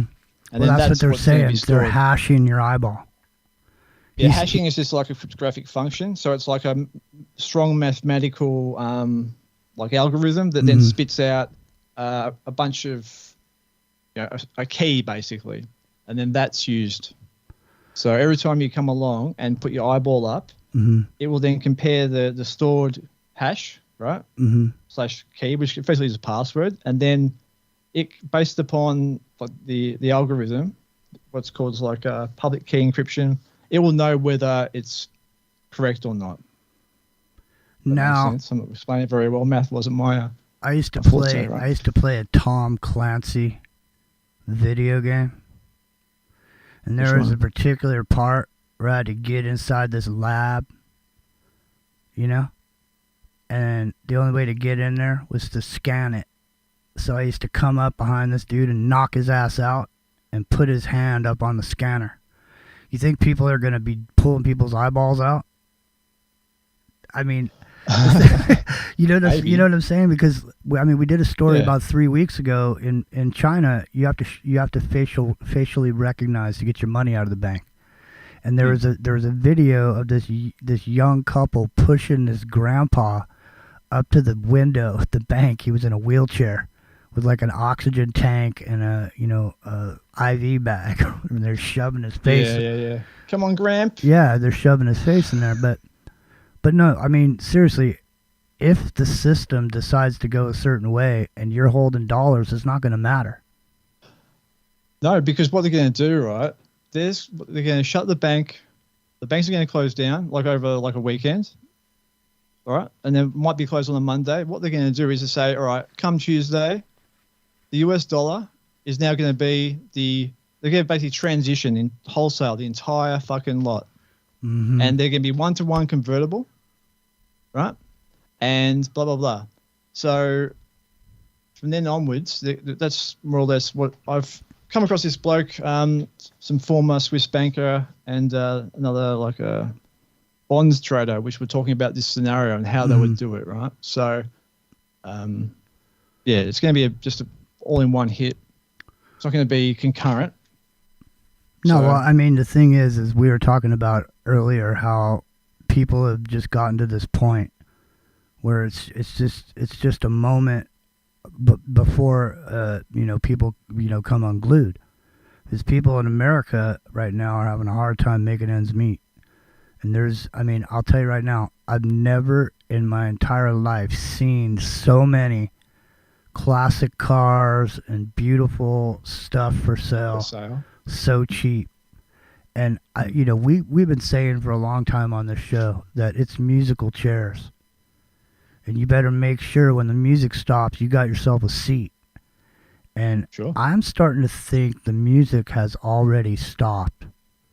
and that people that are selling off all this shit, don't be stupid enough to grab stuff that's going on sale right now. Be smart and hang on to your cash money for the time being, because you'll be left standing there with whatever you buy. I mean, right now I would stay, as close to the chest as you can. I mean, there's a lot of tempting deals. Like I say, I've never seen, and the prices of this stuff. Like I saw this Harley's for sale the other day for $3,500. This bike is 10 grand all day long. Like I saw the ad when it came up 6 minutes after it was posted, and that guy sold that bike within 60 minutes. He got rid of it and somebody else picked it up. Now you got to, whatever it is, you're going to have to drag it. Think about it. I'd say realistically, I think the real only safe haven at this point is precious metals. I hate to say it. I was about to say the same thing. I hate to say it, but it's so. What's the dollar hemorrhaging at in terms of like it's losing value with inflation? I'm not sure what the rate is currently. I don't know. But it doesn't matter. It doesn't matter. It used to be that you would take a $20 bill out and it would be gone. Now you take a $100 bill out and it's gone. Yeah. Everything has, the prices of everything has gone up. Plus, I mean, if you look at the price of gasoline, it's normalized where I live at about $5 a gallon. So I don't know where the rest of everybody else is living. It goes up and down around America. It could be lower by $2 a gallon somewhere else in America. But, here it's, normalized at right around $5 a gallon. So, I mean, $5 a gallon is a lot of money. It's a lot of money, especially if you see, you all of a sudden, like 5 or 6 years ago, you saw these people driving these SUVs, these really nice SUVs, Escalades and shit. It was because all the people who had money who was driving the Escalades, they knew gas was going to go up to $6 a gallon, so they dumped all that stuff onto the working people and just scooped it up because they, bought it at a good price or whatever. Meanwhile, they didn't have any idea that a couple years later down the road, that gas was going to be $6 a gallon. It's going to cost $200 to fill your tank. Well, for a long time, the US colluded with the Saudis to make them pump heaps of capacity to bring the price all the way down, so the Russians wouldn't make any money. But that also fucked up the US shale. Is it called shale? Yeah, the shale industry, because the price point where you want to sort of break even was too low. So, but now, interesting times with respect to oil. Well, I don't, I hate to have to, be the one to break it to everybody, but there's not going to be any way to go around what's coming. I mean, you're going to have to ID yourself. You're going to have to do it. And if you don't think you've already done it, you're sadly mistaken. So even if you think you're out somehow, you got a flip phone or whatever, you're skirting the system. Believe me, you're already in the system. So there's ways to mitigate risk, ways to mitigate, I guess, the amount of information that's been leaked out, right? So, for example, you've got your iPhone or whatever, and you've got a phone number associated with that phone, right? Uh-huh.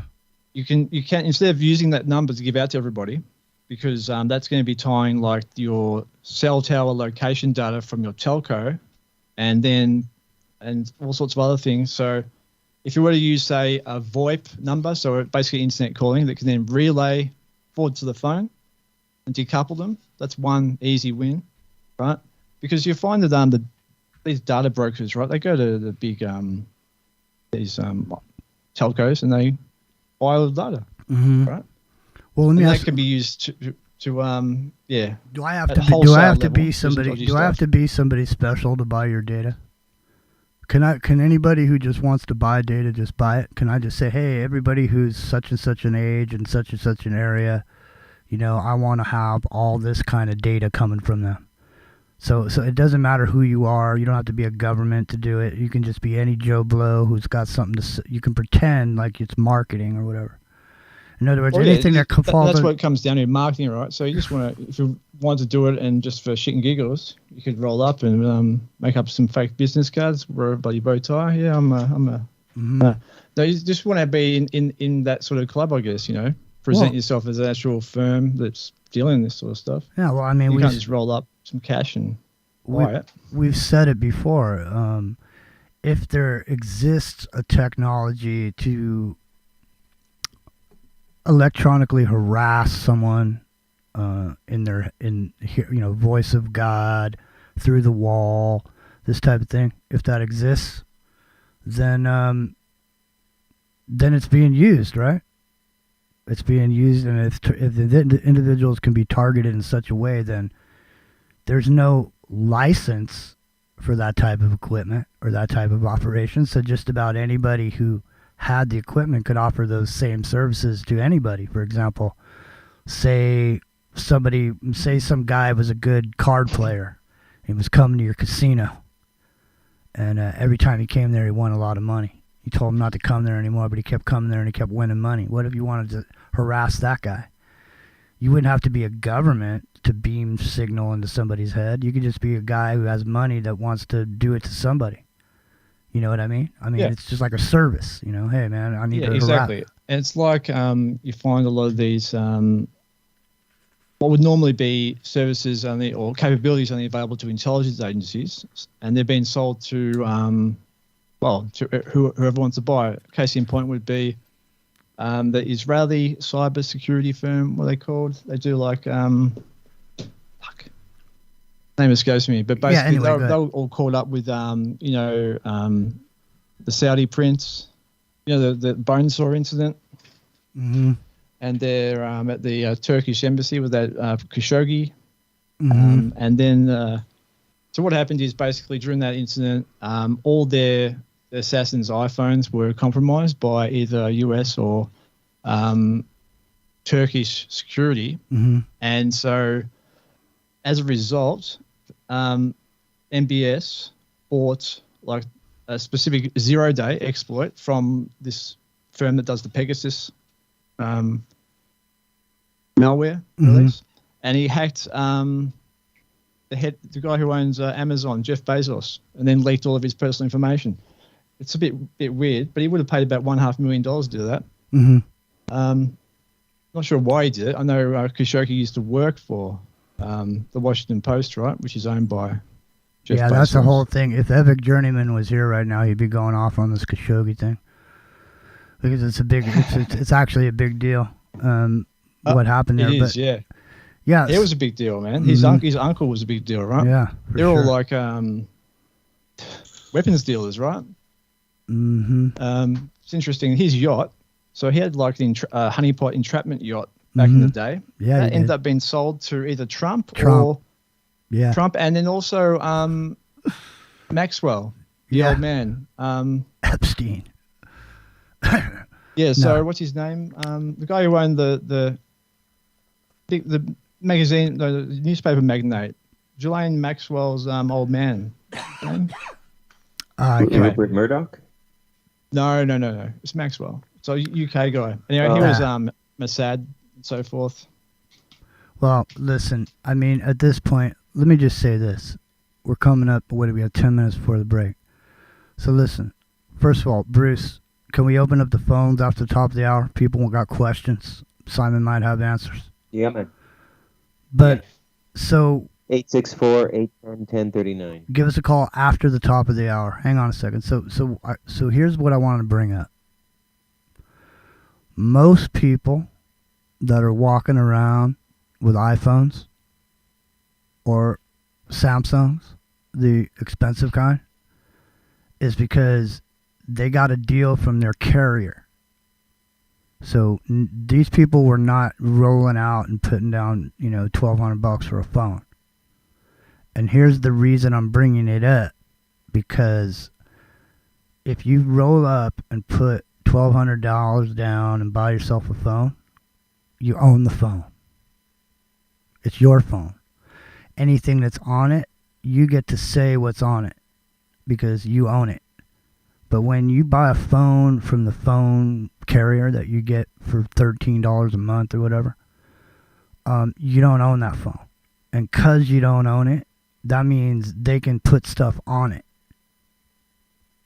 In other words, when the Michelle Pfeiffer incident happened 2 years ago.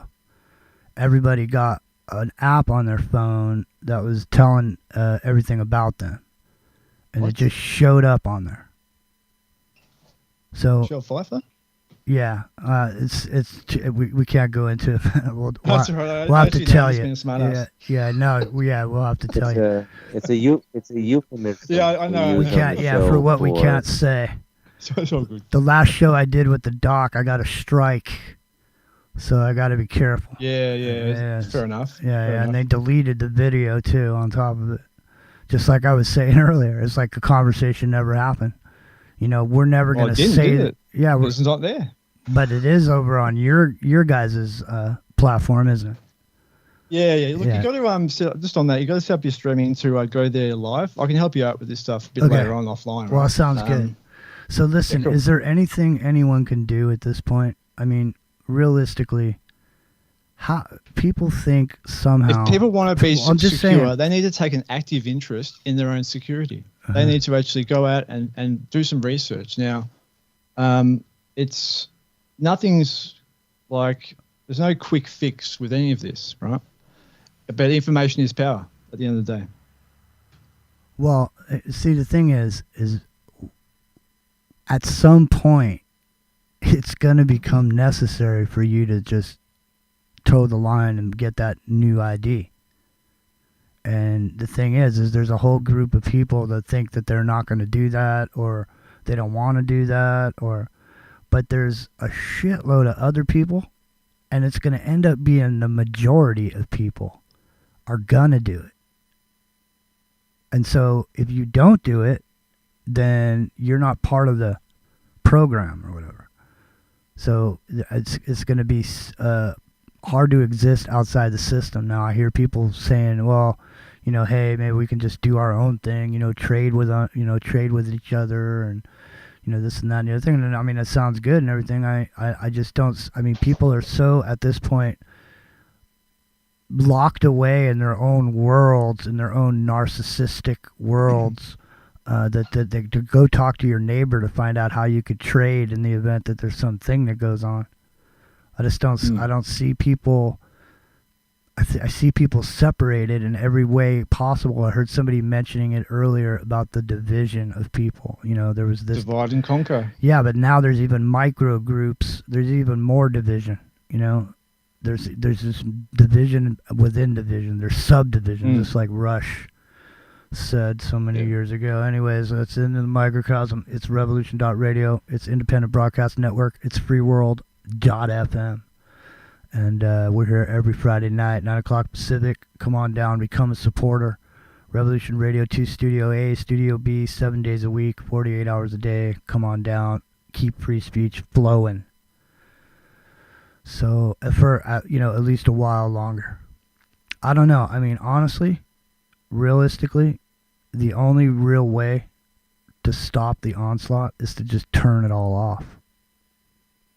Just to make that decision, you know, hey, I'm turning it off. Because if you don't, beyond turning it off, you're on the grid, man. You're on the grid. No matter how much you don't want to think you are. No matter how much you think you're sneaking around and not putting your information out there. Believe me, there's no way around it. And there's not going to be any way around this digital currency thing. As much as people are going to fight it. What was that paper that George Orwell wrote, but he didn't write it under the name Orwell? I forget it was called The New World Order. And in that paper he said, many people will die protesting the New World Order. You know, but in the end you won't be able to resist it because there's only going to be one way to be. You won't have a choice. And obviously that's why people don't like this idea. But I mean, at the point that we are we not past the point of no return already?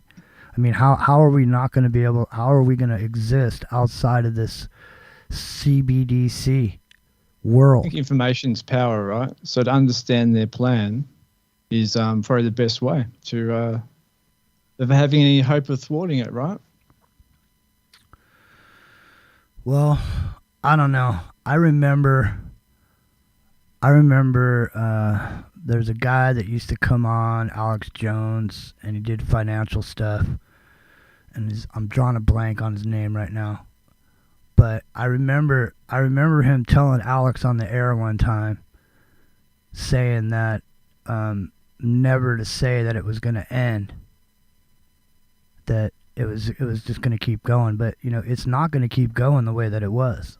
That's obvious. I mean, is it not obvious that everything's being shut down to everyone? I mean, I don't know if anyone saw this rice shortage thing, but I mean, this whole thing with this rice is about to turn into a big situation. There's a rice shortage. India is going to cease their rice exports. Now everybody's going down to the store and buying rice like it's toilet paper. You know what I mean? So, I mean, I don't know, man. Look, I mean, I understand. Get some taters in the ground, man. That's what I mean. I understand the romantic vision of it. Like when you watch those movies, those dystopic movies, there's one dude who's smart, who makes it through. Everybody. Well, it doesn't happen that way. Everybody imagines themselves. Hero. Everyone imagines the hero.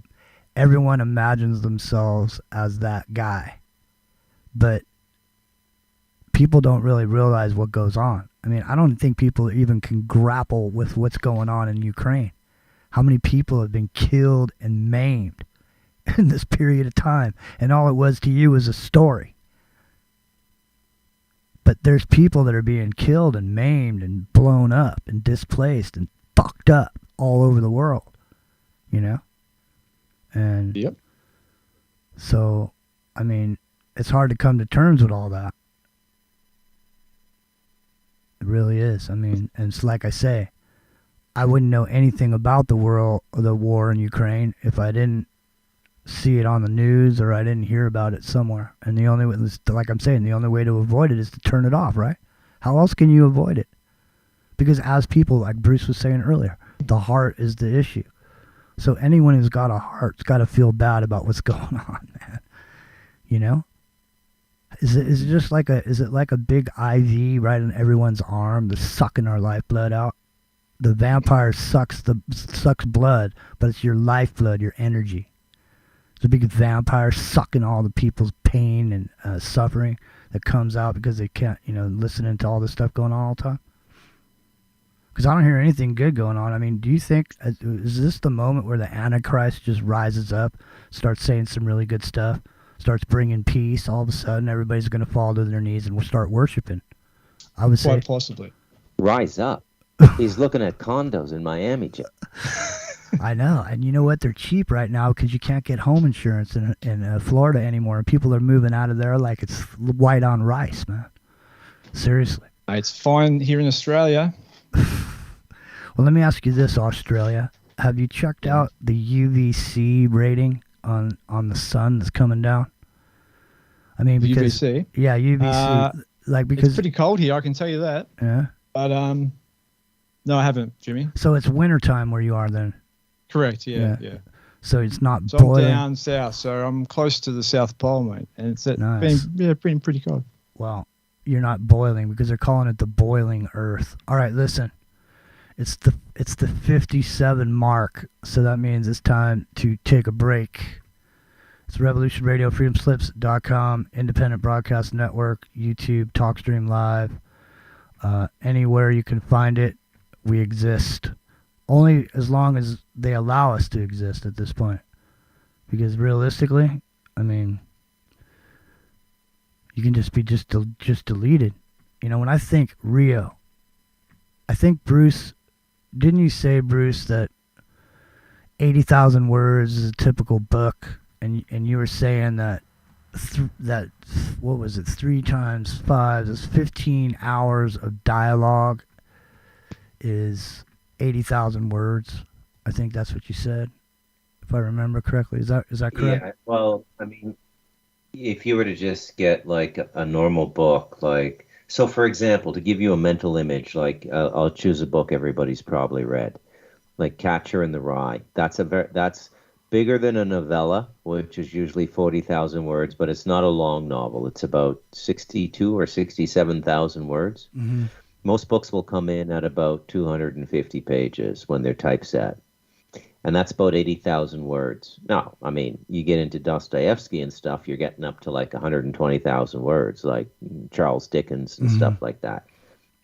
So 80,000 words would take about, I've done 2 audiobooks now, 7 to 9 hours to read aloud, depending on your reading voice and stuff. All right, so that's it. So 7 to 9 hours is a book. So imagine how many hours, how many books have been written by this show in 7 years, man. Literally. It's no joke, man. And you know what? Let me just say, we're still here, though, eh? It's Into the Microcosm. We'll be right back.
Revolution Radio. When we come back, we're going to open up the phones.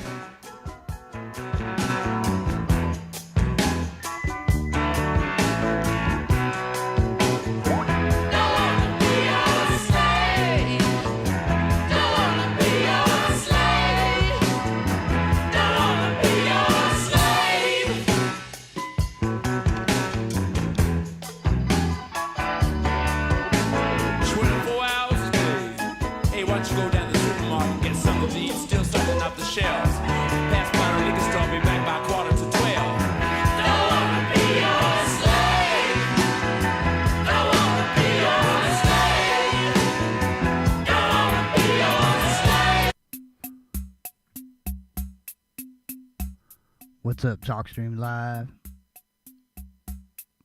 We're number 10. We're in the top 10. And that's good enough for me.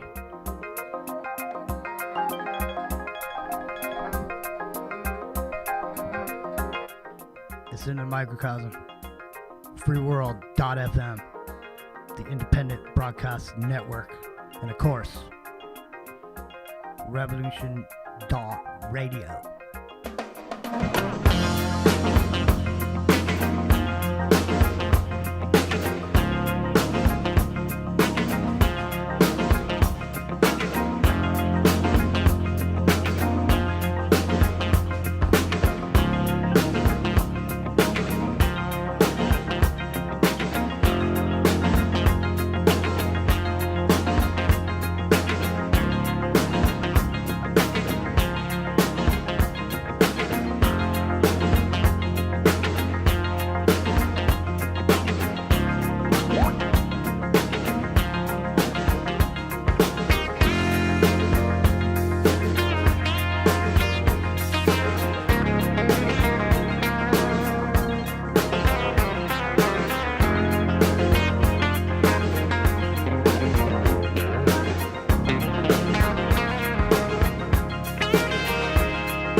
It's like I picked the wrong week to quit smoking. It's like I picked the wrong week to quit drinking. It's like I picked the wrong week to quit amphetamine. I love the smell of napalm in the morning.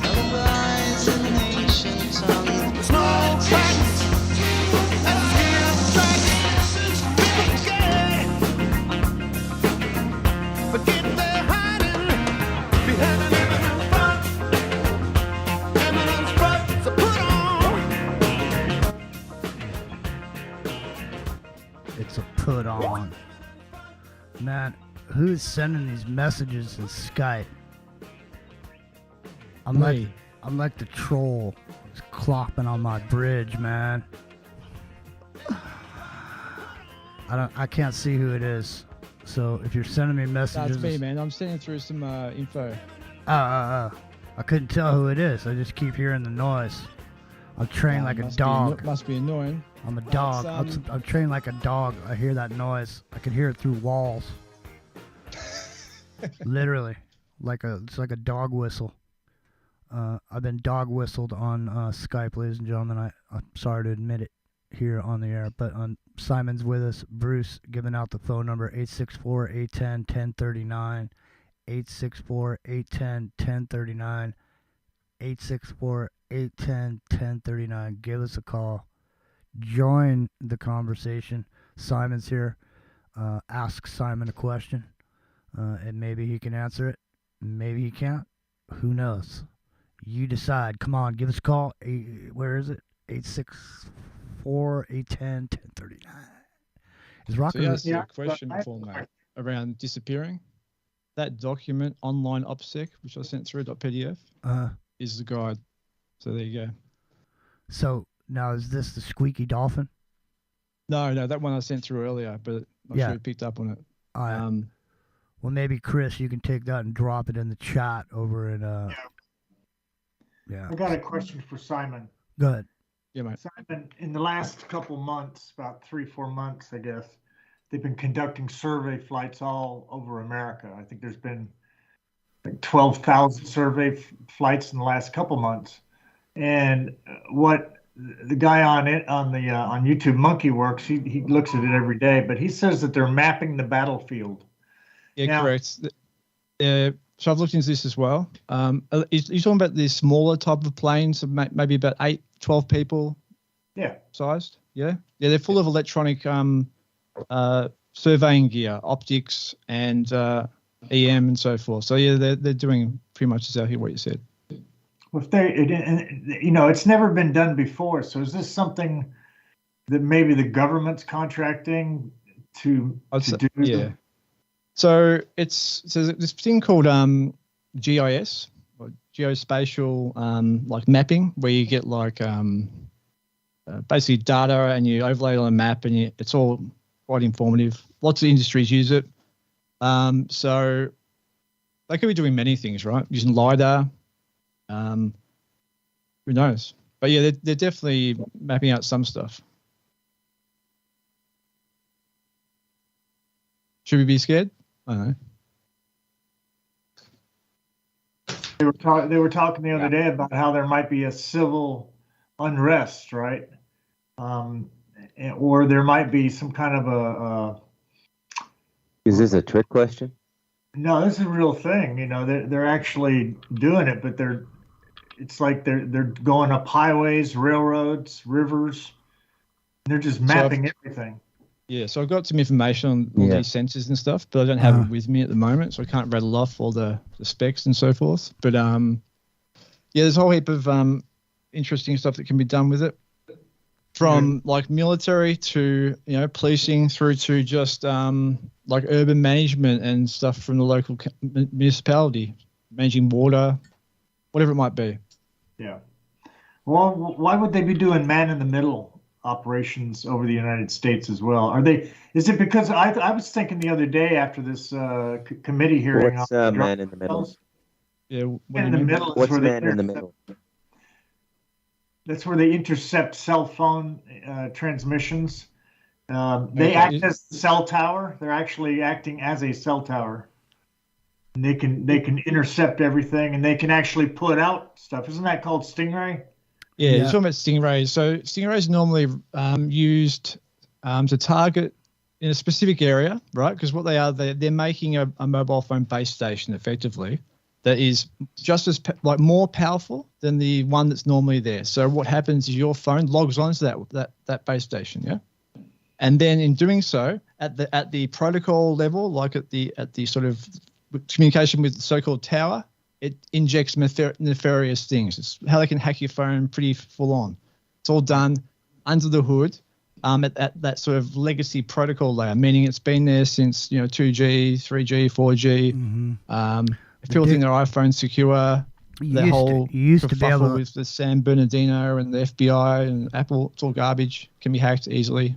Yeah, you used to be able to take your battery out of your phone. Yeah, that was the day.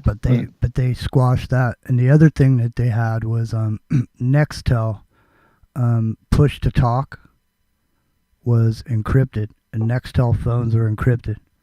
And so that was the only phone. And the reason I know is because when I was doing work for Nextel, I was doing a lot of work for police and government agencies that used Nextel for their communications because it was encrypted. So the thing is, they got Sprint bought Nextel, and then Sprint moved to a different frequency. But I'm sure that legacy equipment for Nextel still exists, the encrypted cell phones. So now, what about satellite phones? Satellite phones, they're really no different, are they? I mean, satellite phones are really shit. But generally. I'm just saying. I mean, as far as trying to hide or whatever, I said at this point, there's no more hiding. That's the thing. Well, on the one hand, there isn't really. There's a thing called steganography, which is hiding messages within plain sight. It's like a covert channel. Might be an interesting way to do things. Does that make sense? Yeah. I mean, I just, at this point, what I'm trying to get at, because I know that there's lots of people out there that think that they're going to be able to get outside the system, and I don't see how that's going to be possible. Does anyone on here right now think that it's possible to avoid the system? Well, you'd have to have control of every aspect of your life, your food, your water, everything, and you wouldn't be able to use internet, or you'd have to go live like a native. Well, you'd have to go back to Iroquois Confederacy. Yeah, I mean, there'd be no money or whatever. There would be no buying this or that. Beaver pelts, Jimmy. Beaver pelts. Well, the thing is as modern human beings, we take modern production methods and supply chains to be the way that life is. Like we don't. Yes. The majority of modern humans have no idea what it means to go forage and this and that. So I mean, at the point when shit runs out, that's when things get uncomfortable. Plenty of kangaroos here, mate. Yeah, well, that's what I mean. Bam. That's what I mean. Oh, we can go shoot kangaroos and eat them. I know. I watched a bunch of videos of a dude. All he has is a boat, and he just floats around and goes from island to island, place to place. He shoots all kinds of food. He's got all kinds crocodiles, of eat giant spiders. Yeah, all good. Simon, when they first started the internet, do you believe that they had all in the very beginning they had all these nefarious reasons? No. Why they would let loose, or you think they really did it innocently? Look, I think it really started just as you know, it's an academic/military network, right? And it just grew. Before the internet, there was a thing called X25, right, which is a global network mainly run by telcos, which would then that thing would link up, say, banks and ATMs and so forth. That was the network. It was X25. X25 hacking was the shit back in the day. That was really interesting stuff. And so, and that's also how Assange hacked a whole bunch of stuff back in the day. Also in around 92, 93, we got done for that worm called some wanker worm that hacked the US military. Wanker no, I don't worm. think. What's that, sorry? Wanker worm. Yeah, it was like on the screens it had like wank or some shit. It was like, and then it had some lyrics from Midnight Oil, and yeah, he got done for that, and yeah, he got brought into the fold perhaps. Mm-hmm. Well, that was early days. You got to get some street cred to get accepted behind the scenes. Go ahead.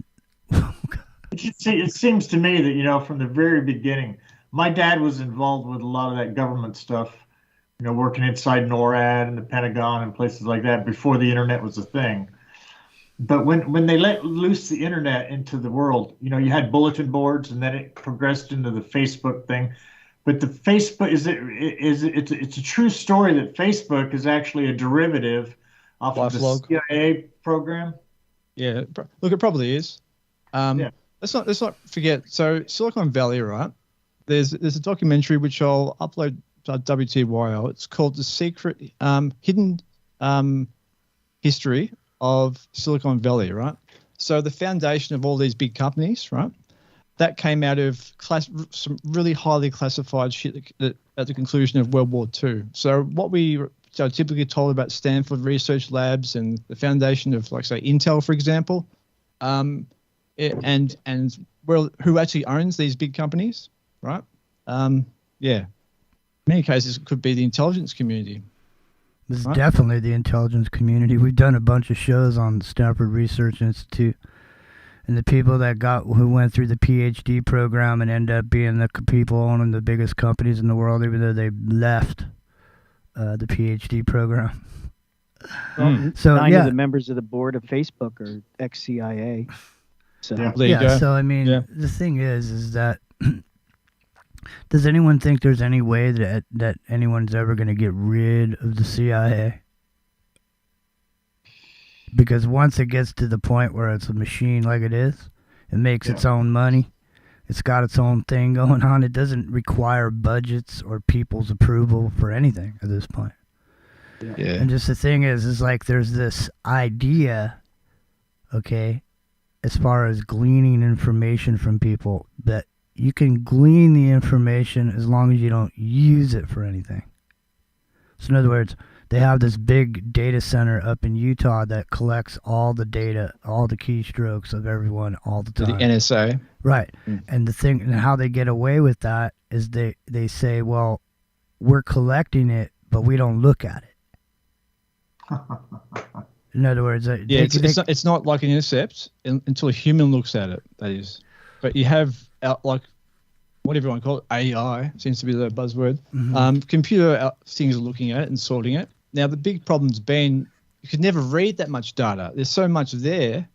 But now, so I used to do all this thing called big data, right? And that's using big data sets to basically mine them for gold, right? So the way Google works is a thing called a map-reduced big data sort of architecture. Anyway, so they're collecting everything under the guise that in the future they'll be able to do something with the information, right? So it may be encrypted at the moment. Maybe we can crack it in 10, 15 years, or maybe tomorrow is their thought, right? So better to capture it all than sort it later. And as computing power gets cheaper, right, and there's more innovation, such as so GPUs, right? So graphics, we play games with them. And they've been modified to predominantly drive a lot of this AI workloads.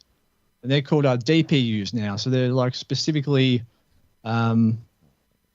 made to crunch data. And so NVIDIA, which make graphics cards, they don't make money from people playing games anymore, really. It's all this big big data center clusters of shit crunching information. And that's the big boom at the moment. Huge boom. It's booming, man. Business is booming. It is. It is. Where do you think we'll be in 10 years from now? Now, hang on a second before we go 10 years from now. Bruce, give out that phone number, and Epic Journeyman's in the chat, so I don't know if he's ready to jump on here with Simon. So, because we're 864 864 810 1039. So 10 years, why don't you just say, where will we think we'll be in 2025? Because I don't think, 10 years at this point, I wouldn't even venture to say there is 10 years, realistically. But I'll be optimistic. But what do you think you're going to see in the next 2 years? Do you think you're going to see the closure of the retail banking environment for lack of need. Nobody goes down to the bank anymore, gets a loan, sees the bank manager, shakes his hand. The only reason you go to the bank is to cash a check or get money out, and when there's no cash, there's no reason to go to a bank. And, you know, you don't really need ATMs because there's no cash. So well, banks will still exist, right? Well, yeah, they'll exist in the ether space. There won't be a physical need for an actual someone to talk to anymore. You won't have anyone to talk to. Depends who you are. Well, if how much money you got? As long as your eyeball's scanned and you know you got a facial recognition and you bend over and you know give a sample, you know, there you go. You'll be able to walk in. You'll be able to scan your hand at the door. Scan your hand at the door. 502. What do we got? A caller? We got a caller, Jimmy. Area code 502. Hey, 502. What's happening? Who are you and where are you calling from? Hey, what's up, Mr. Jimmy? What's up? Calling from the great state of Kentucky. Kentucky. Nice. Well, Yep. listen. Do you have a question? I talked with you last week. Yeah, I remember And, you. one thing I didn't get a chance to say was really, first of all, great show tonight. Thank you. Great show tonight. Enjoy listening to Bruce McDonald and Thank you. my favorite show with you, Bruce, was when you were a few weeks ago when you were getting into it with Epic and just, you know, I'm the same exact way you are. I just don't understand how people cannot see what's going on, how our election was stolen right out from under everybody's face. And there's people still walking around today saying that, yeah, it's okay. The 2024 election's just going to be just fine. Dude, that's what I've been saying. Yeah. I've been saying that everybody all of a sudden just quit talking about it all at the same time and started pretending like 2024. Because if you start talking about 2024, you don't have to look about what's going on right now. I completely acknowledge Epic's, you know, criticisms of Trump, and he's an imperfect human being. I listened to a great Whitley Webb podcast about his connections to Eric Prince, the guy who started up Blackwater and everything. Like, Trump's not a great guy. But I'm going to borrow a line from The Two Jakes, which was a sequel to Roman Polanski's Chinatown. He's the leper with the most fingers right now. So they're all bad. Yeah, exactly. Yeah. Exactly. Nice. Well, listen, I see Epic roaming around in the chat over there, so I don't know if he's coming on, but if he wants to come on, I sure hope he'll let us know somehow. Send up a smoke signal, because he's back on the big island. He's back. Just on Trump. Right. Well, do you guys know who Roy Cohn is? Yeah, Roy Cohn. Trump's old lawyer. Yeah, that guy apparently taught Trump a whole heap of stuff, like how to deal with the media and so forth. So it's also interesting that he used to run these pedo entrapment rings in New York, and had basically had more blackmail info on J. Edgar Hoover and controlled Blasey Washington for decades. So that's some interesting shit, I reckon. It is. And I reckon Trump's learned a lot. Well, he was one of the first. He was the first person let into Studio 54. I think he was the first person. I think when it opened, Roy and Trump, they were holding hands. Really? Yeah. You know, it was back in the day. You know. Anyways, him and Roger Stone as well. Well, Roger Stone's got a tattoo of Nixon on his back. Yeah, that's horrible. Well, I was just wondering, like, who's that for? Like, who's going to see that? Is that sort of a tramp stamp? I don't know. It's disgusting. Like I said, you used to pay 10 cents for that shit. You have to be really drunk to have that done, They go, hurry, hurry, come on in, hurry, come on in and see the freaks. 10 cents. Roger Stone, what a wild man. He's a wild man. He's a wild man. Open. Down in Australia, Simon, what do they think of the United States and Australia? Oh, you are friends, mate. and we give you a stick, and it's funny. No, so here, look, I read just today that we're actually going to be Let me ask manufacturing all these missiles for you guys and exporting to the United States. Well, so it looks like they're hedging their bets, right? Is it With respect true? to, Let me ask you a question. Don't say what it was about, because it'll get us a strike. But is it true they filled out a whole stadium with children over there? No. During the pandemic? No. And made them get vaccines? No, sounds like bullshit. There's been a lot of say. I know, that's what I'm saying. used- I heard somebody say that the other day. They go, yeah, There's a lot of bullshit. they filled a whole. Australia. Someone There's a lot of said testing here with respect to beta testing onto, because the Australian population is very similar to the United States, right? When I was working at these tech companies, used to do like marketing stuff here first to work out how it would perform in the market, and then they'll take it to the United States. It's very similar. So in that regard, so you could sort of test things, push the Aussie population here and there, see how they respond, and then throw it up on the television, just like they do with all these stupid bloody, wild animals. Everyone, you guys think that it's real dangerous out here. I haven't seen half those fucking animals in my life over here. It's all garbage. So there's a lot of stuff that's sort of pushed. So what was the thing that made everybody give up their guns over there? It was a kid. Okay. It was that That's blonde. very interesting. You asked that. That was the Port Arthur massacre, right? Right, and it was that blonde kid, right? Yeah. So that was again, this was very early. So this was before the Columbine stuff, all that shit happened down in Denver, right? Right. The same sort of techniques. Yeah. Right?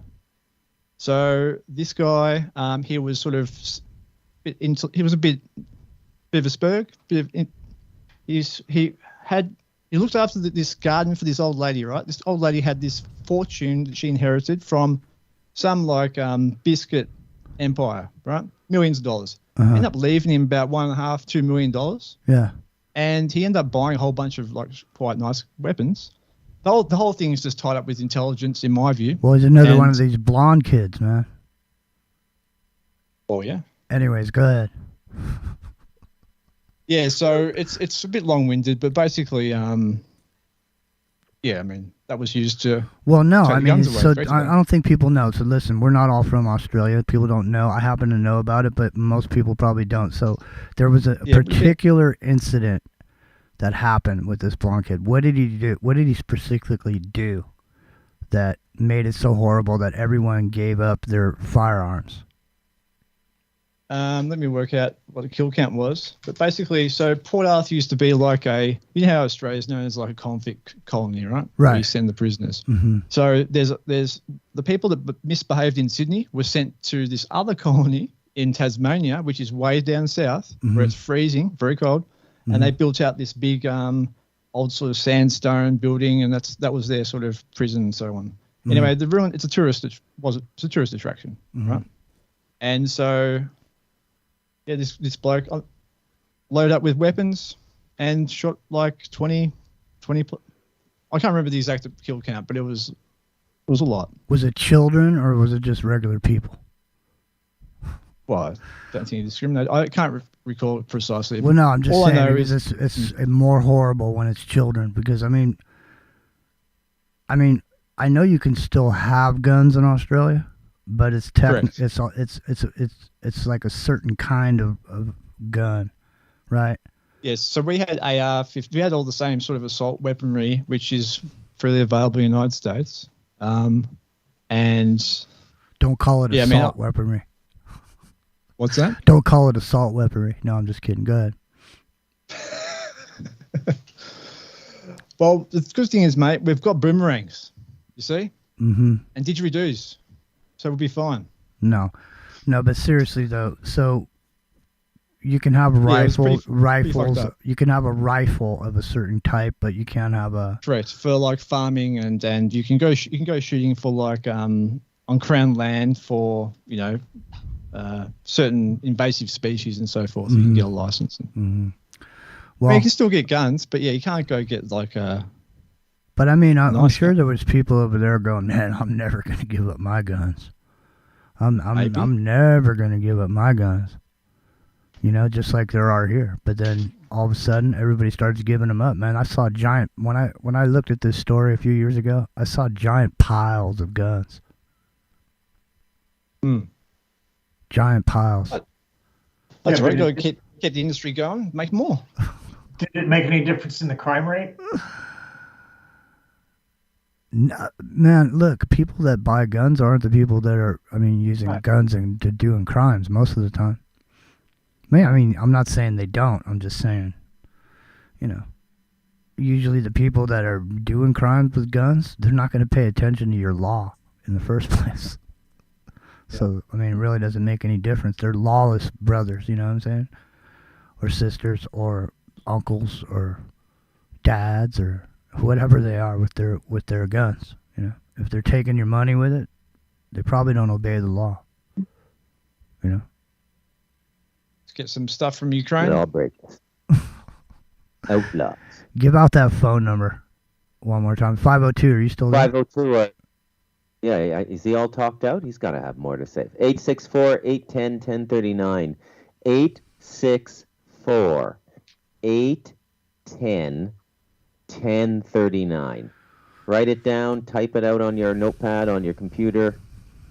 Yep. Hey, what about this? When you talk about these guns, you talk about Kennesaw, Georgia, where everybody has a gun, and there's no crime in there. It's like the Amish.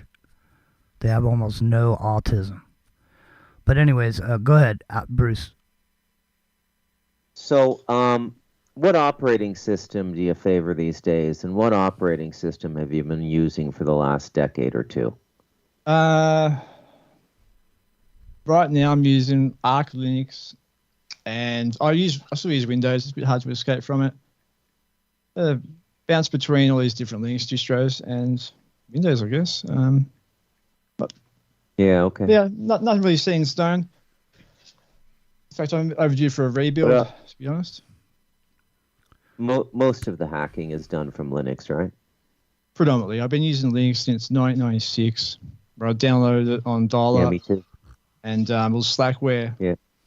And, look, I learned a lot back then, man. I actually ran my desktop with no actual, you have like a GUI like Windows. I ran all text, like full text, browsing as text for a few years. Well, let me ask you this. I learned heaps of shit. Let me ask you this. We were talking earlier. About someone making you invisible on the internet to other people. But is there a way for people to make themselves purposely invisible on the internet? There is. Systematic, right? So depends on. Firstly, you need to sort of think about, all right, whom do you want to protect or become invisible from, right? Is it like your ex-missus? Or is it, a nation-state entity? They have different capabilities per se, right? So depends to what level one wants to anonymize themselves. Well, let's say that, you want to go full Monty. You just look, when you're on the internet, you just want to be invisible. Is that possible? Without using a VPN or whatever, is it possible for someone, other than, obviously, there's a shitload of people on the internet that aren't people. Right? So they don't exist. It's all about just making it, because they have most of this surveillance and monitoring. It's not been done at people like in a targeted fashion. It's just been as part of wholesale collection, right? And if you can sort of make yourself be a little bit more unique, and then that makes it more expensive for them to correlate where you've been. Right. They just move on to an easier target that costs less money. Well, it's not so much the target. It's just you've been logged, and if they want to come back retrospectively and do a behavioral profile on you individually, because you've been, they think you're a person of interest for whatever reason, right?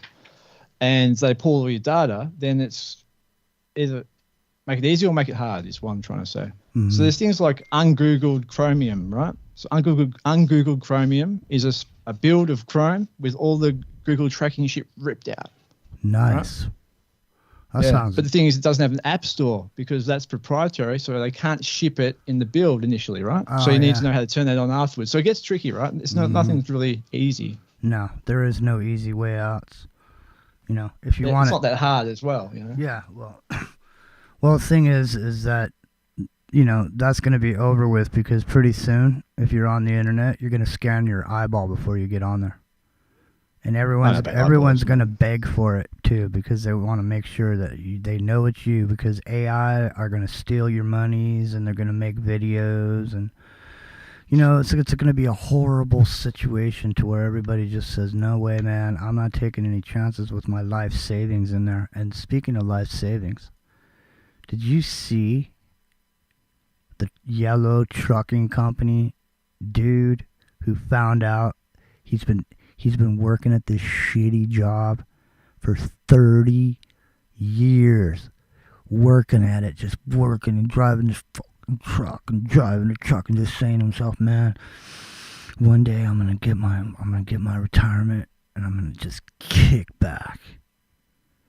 And he just found out the other day that 30 years of retirement's been taken out of his check every week. Thought he had all this money.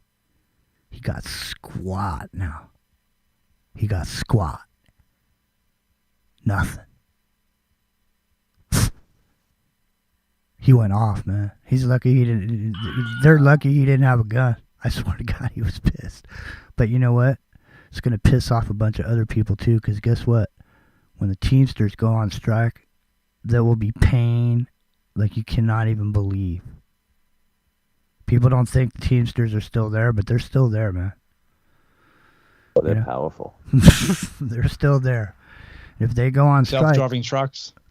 If they go on strike, man, everyone's going to respect it, including aren't pilots Teamsters? Jimmy paints houses. Well, let me just say, I even think the grocery baggers are Teamsters down at the local grocery store. Yeah. Is Teamsters the union for the truckers? Yeah. Is that there? Mm-hmm. Yeah, okay. Yes. Yeah. One that's caught with the mob. Yeah, Yeah, among other things. Yeah. Jimmy paints houses. Did you see that? Rainbow colors? I did. No, I mean, did you see that though? I mean, people don't realize, man. You know why people? You know why people work an 8-hour day? It's because of unions. Before that, you work 12 hours. You know. Yeah. And they whipped you, and they beat you, and they made kids work, you know. All that ended with the unions, but then the unions died out. Somehow they made the working man believe he shouldn't be in a union. Look, there's unions, man. I gotta pay my dues or whatever. I don't want to pay dues. No, dude, are you stupid? Well, you gotta pay 10% of dues of when you're making twice as much money as everybody else doing the same thing. You wouldn't pay that due. I mean, come on, man. That doesn't make sense. Well, the rise of the unions, you know, that's post-Depression era, and there was a lot of socialism involved with it, and even communism involved with it, and it became this cliche or this hip thing to be. Was just like the Oppenheimer movie where they were trying to unionize the professors at Stanford and stuff in Berkeley. And, you know, it was like this cool thing to be a member of the Communist Party back in those days because they thought that America was going to be communist. And after the Depression, you know, everybody needed help. You know? Man, look, you know what? When you look at unions, and you associate a union, you should think about it because you know what? It's just like Masons. Okay? It's a brotherhood. Yeah. All right? And there's a sisterhood in some cases.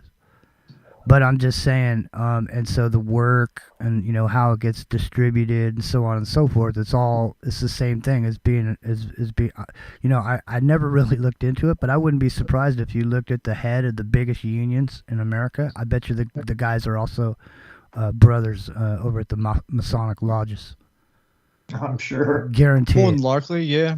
Yeah. I mean, you know, and there's nothing wrong with that, but I'm just saying, I mean, the thing is, it's common sense that once you have a group of people that disperses, that, you know, they're going to give their friends and colleagues a leg up in whatever it is they're doing, right? It's not like, you know, that's something secret or whatever, you know? So what Bob gets... Nothing wrong with it. No, but you're in a brotherhood and you're you know, a manager, and you hire one of your buddies from the lodge, you know, to handle a certain aspect of your business because, you know, you trust him. Obligated to. Yeah, well, you trust him because, you know, he gave his word and, you know, he took an oath or whatever. You know what I mean? So above and beyond any law or any kind of other thing going on, that's why Masonic lodges are like a piece of private country inside of a country. So I mentioned a lot of people like dying, you know, and their it's books international. going to like deceased estate. I went and picked up a whole heap of very old Masonic books. We're talking from the 1940s, 50s, like the lodge like rule book and stuff. Nicely bound. It was like $1. Well, it's perfect. That's perfect because Bruce, jump in here, Bruce. So I'm gonna go make myself a hot fresh cup of coffee. Jump in here because you're working on something, aren't you, right now? Monday through Fridays. I'm doing the whole Martinist initiatic system, which is, I guess you could call it. About Rosicrucians. Yeah, they're heavily influenced by the Rosicrucians, but really, it's French Freemasonry. Yeah. But look, any book they put together and bind is not the real teachings. You have to get the actual discourses to understand, and it's. Like, I'm on Liber 27, and you're talking about all those little books that they send out. So the AMORC, for example. Yeah, it's like a monthly study course. And I've got them all. To read, I have them all. There you go. To the Illuminatus level 12, I believe.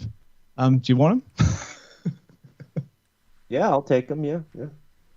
There's shitloads of them. So yeah, no, I do. I know exactly what you're talking about, and yeah, it's man, that thing was. What's really strange about those people is it's called the celestial. They had this like dedicated time where you're meant to sort of meditate and send energy and so forth. The thing is called the celestial sanctum, right? And it's like a battery in which you can ask the Grand Master or whomever if you can draw from it to have some etheric power or whatever.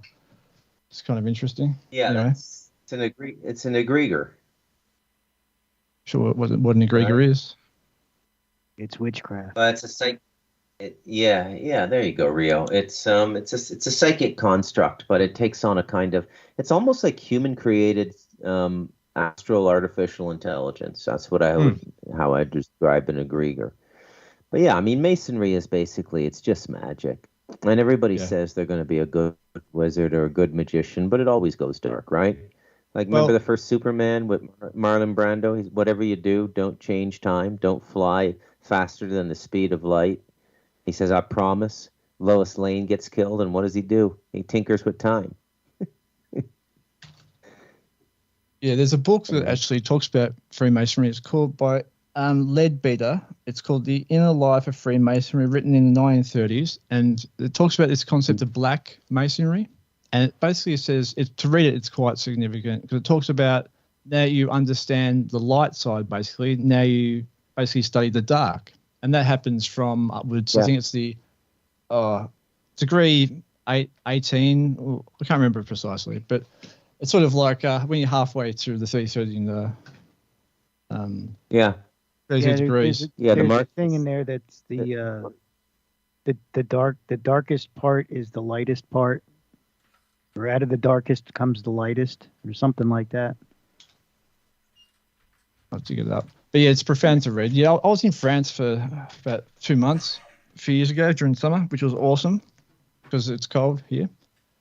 Weird place, but I was going to go to some of these lodges. I walked past one actually when I was sort of going walkabout, and it's got some eerie feelings.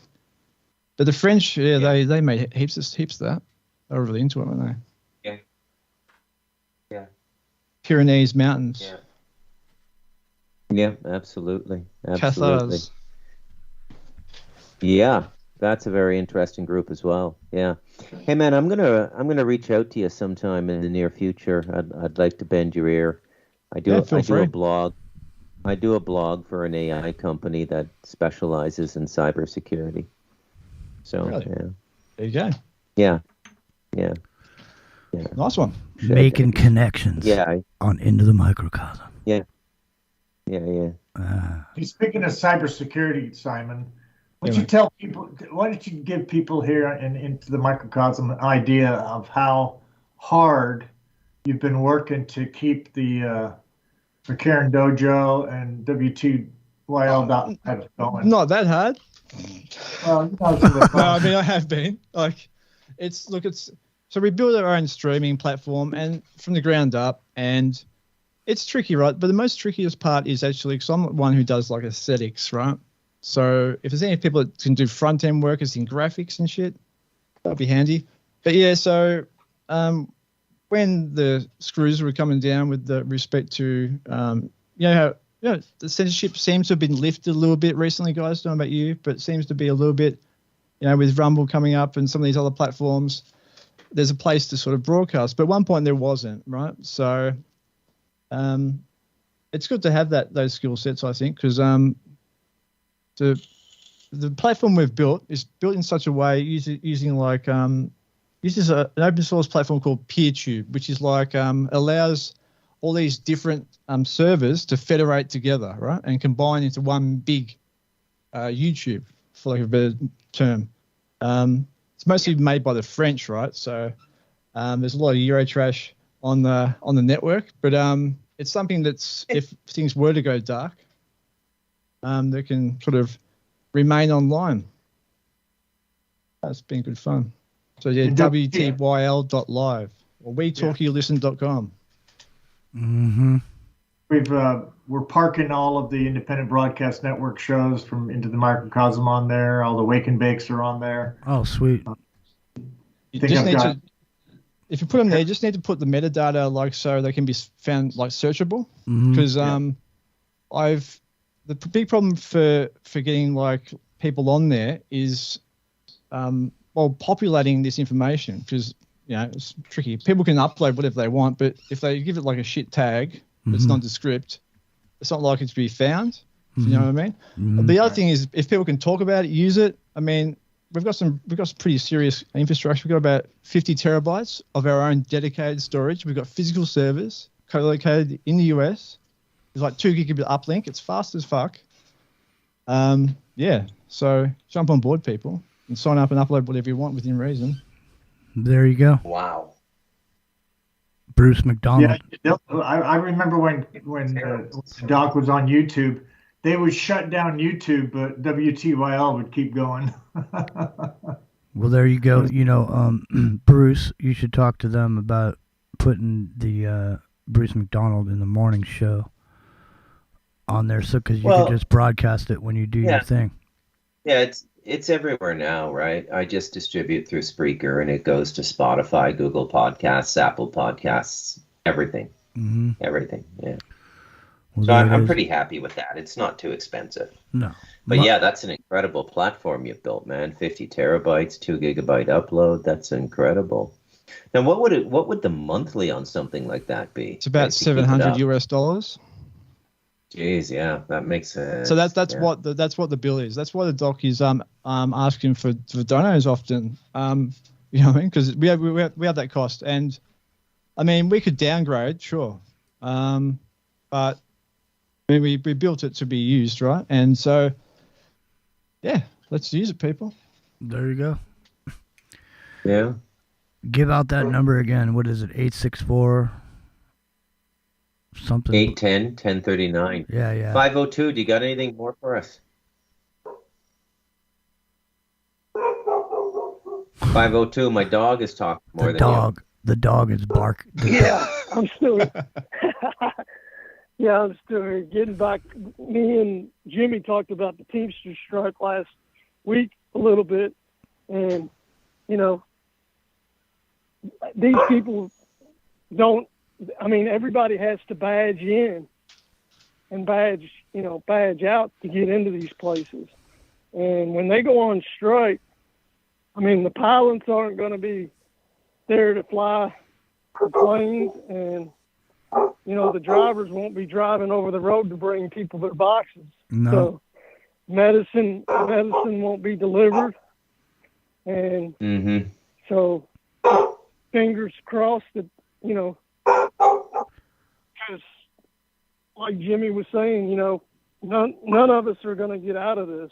I mean, if you're not going to be able to get into your workplace if you don't, get a chip or a certain way of wanding you in. Doesn't it seem like you won't be able to get in your workplace? Doesn't it seem like like if there has to be some secret enemy that is somehow infiltrated into the United States, and they have to know who everybody is. Aliens and hot weather. They're the enemy. We have to know who everyone is from now on. We can't go like it used to be with the old IDs. Those are out. Look at all these counterfeits. That's out. We're not doing it. I know, Bob, listen, I know your ID says it's you, but we can't give you your money because we can't be sure it's you. We have to have the new ID, Bob. We don't accept those old driver's licenses. You have to have the new scannable ID where I can scan your eyeball to make sure it's you, because it could be somebody else, or it could be a fake you, or it could be a fake internet bot you spending your money. It's like, I need to know who's online when you're making that credit card purchase. I need to scan that eyeball, making sure it's you, because you don't want any nefarious activities on your accounts, do you? I mean, forget about it. You don't want to remember all those passwords. It's such a hassle. That money's so dirty, you just get it on your hands. The filth. They're only doing the eyeball thing so they can build a database, right? So if you just simply don't use it and opt in, then you won't need to do anything with the eyeball in the future. Dude, they're giving people free beers down at baseball games to scan their eyeball. Dude, they're giving people free burgers down at Burger King for an eyeball scan. They say, listen, here's the thing. Here's how they do it. Look at. You see this piece of meat right here? This juicy steak over here? Organic, grass-fed, no hormones. You see it? It's $98 for that steak. Unless you got the eyeball scan. And now that steak's, you get a discount. The steak's only $45. But you got to have the app with the eyeball scan. That's how they do it right now. If you want that coffee, hey, their coffee is $20. But if you got the app on your phone, it's only $9. So what that says is, hey man, load this app on your phone just to get that $9 coffee.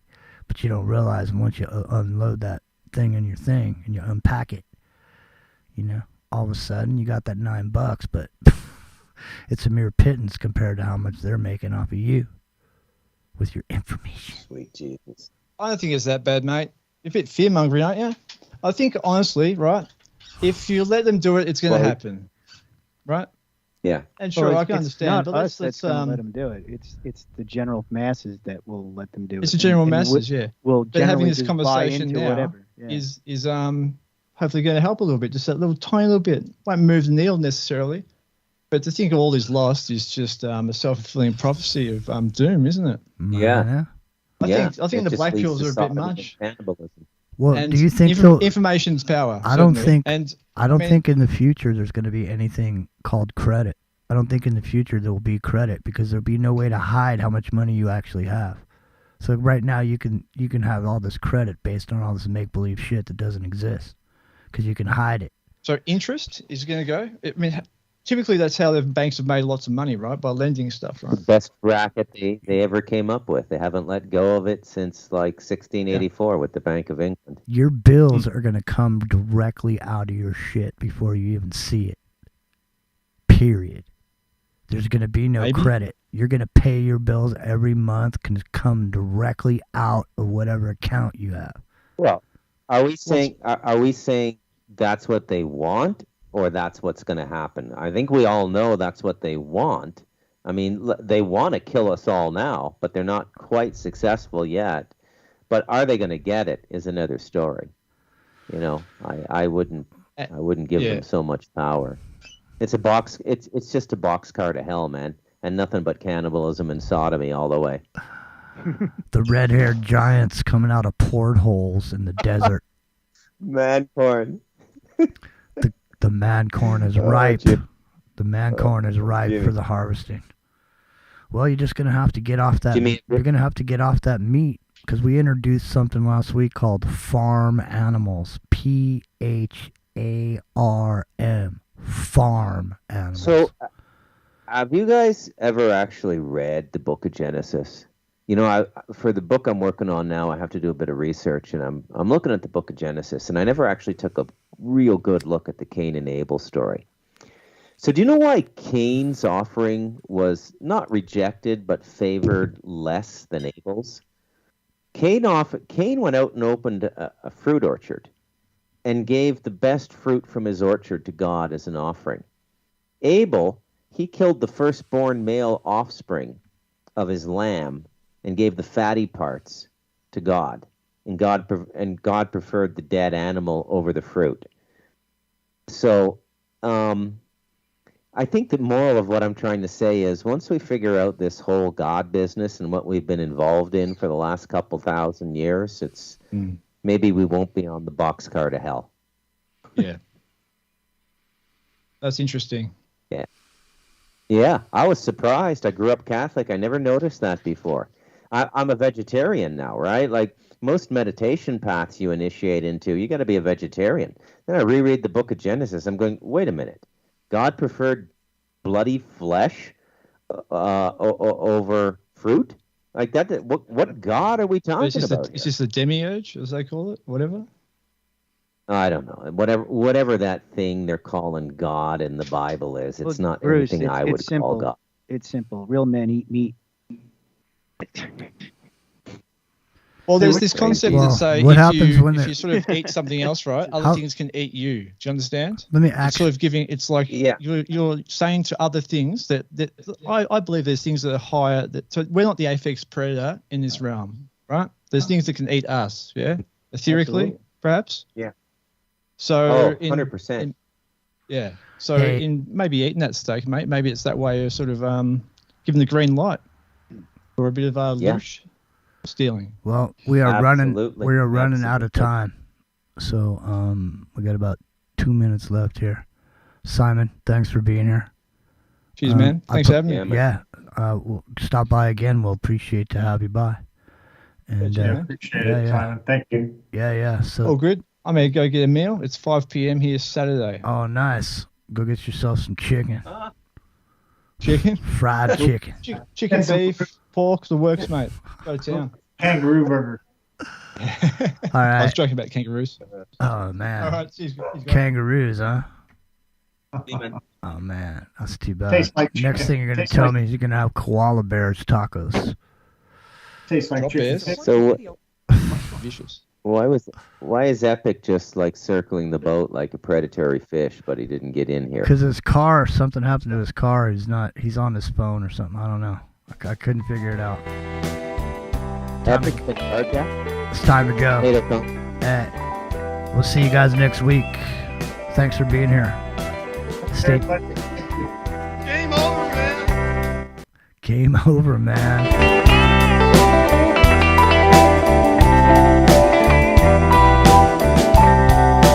Took my few belongings, we headed out to Pirates Cove. In my buddy's old Defender, we ran until the gas got low. We were flying close to heaven, everything was starting to close. Driving in the sunset, rolling 'cause we had to roll.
lost a wheel in Santa Cruz, so we partied with some motel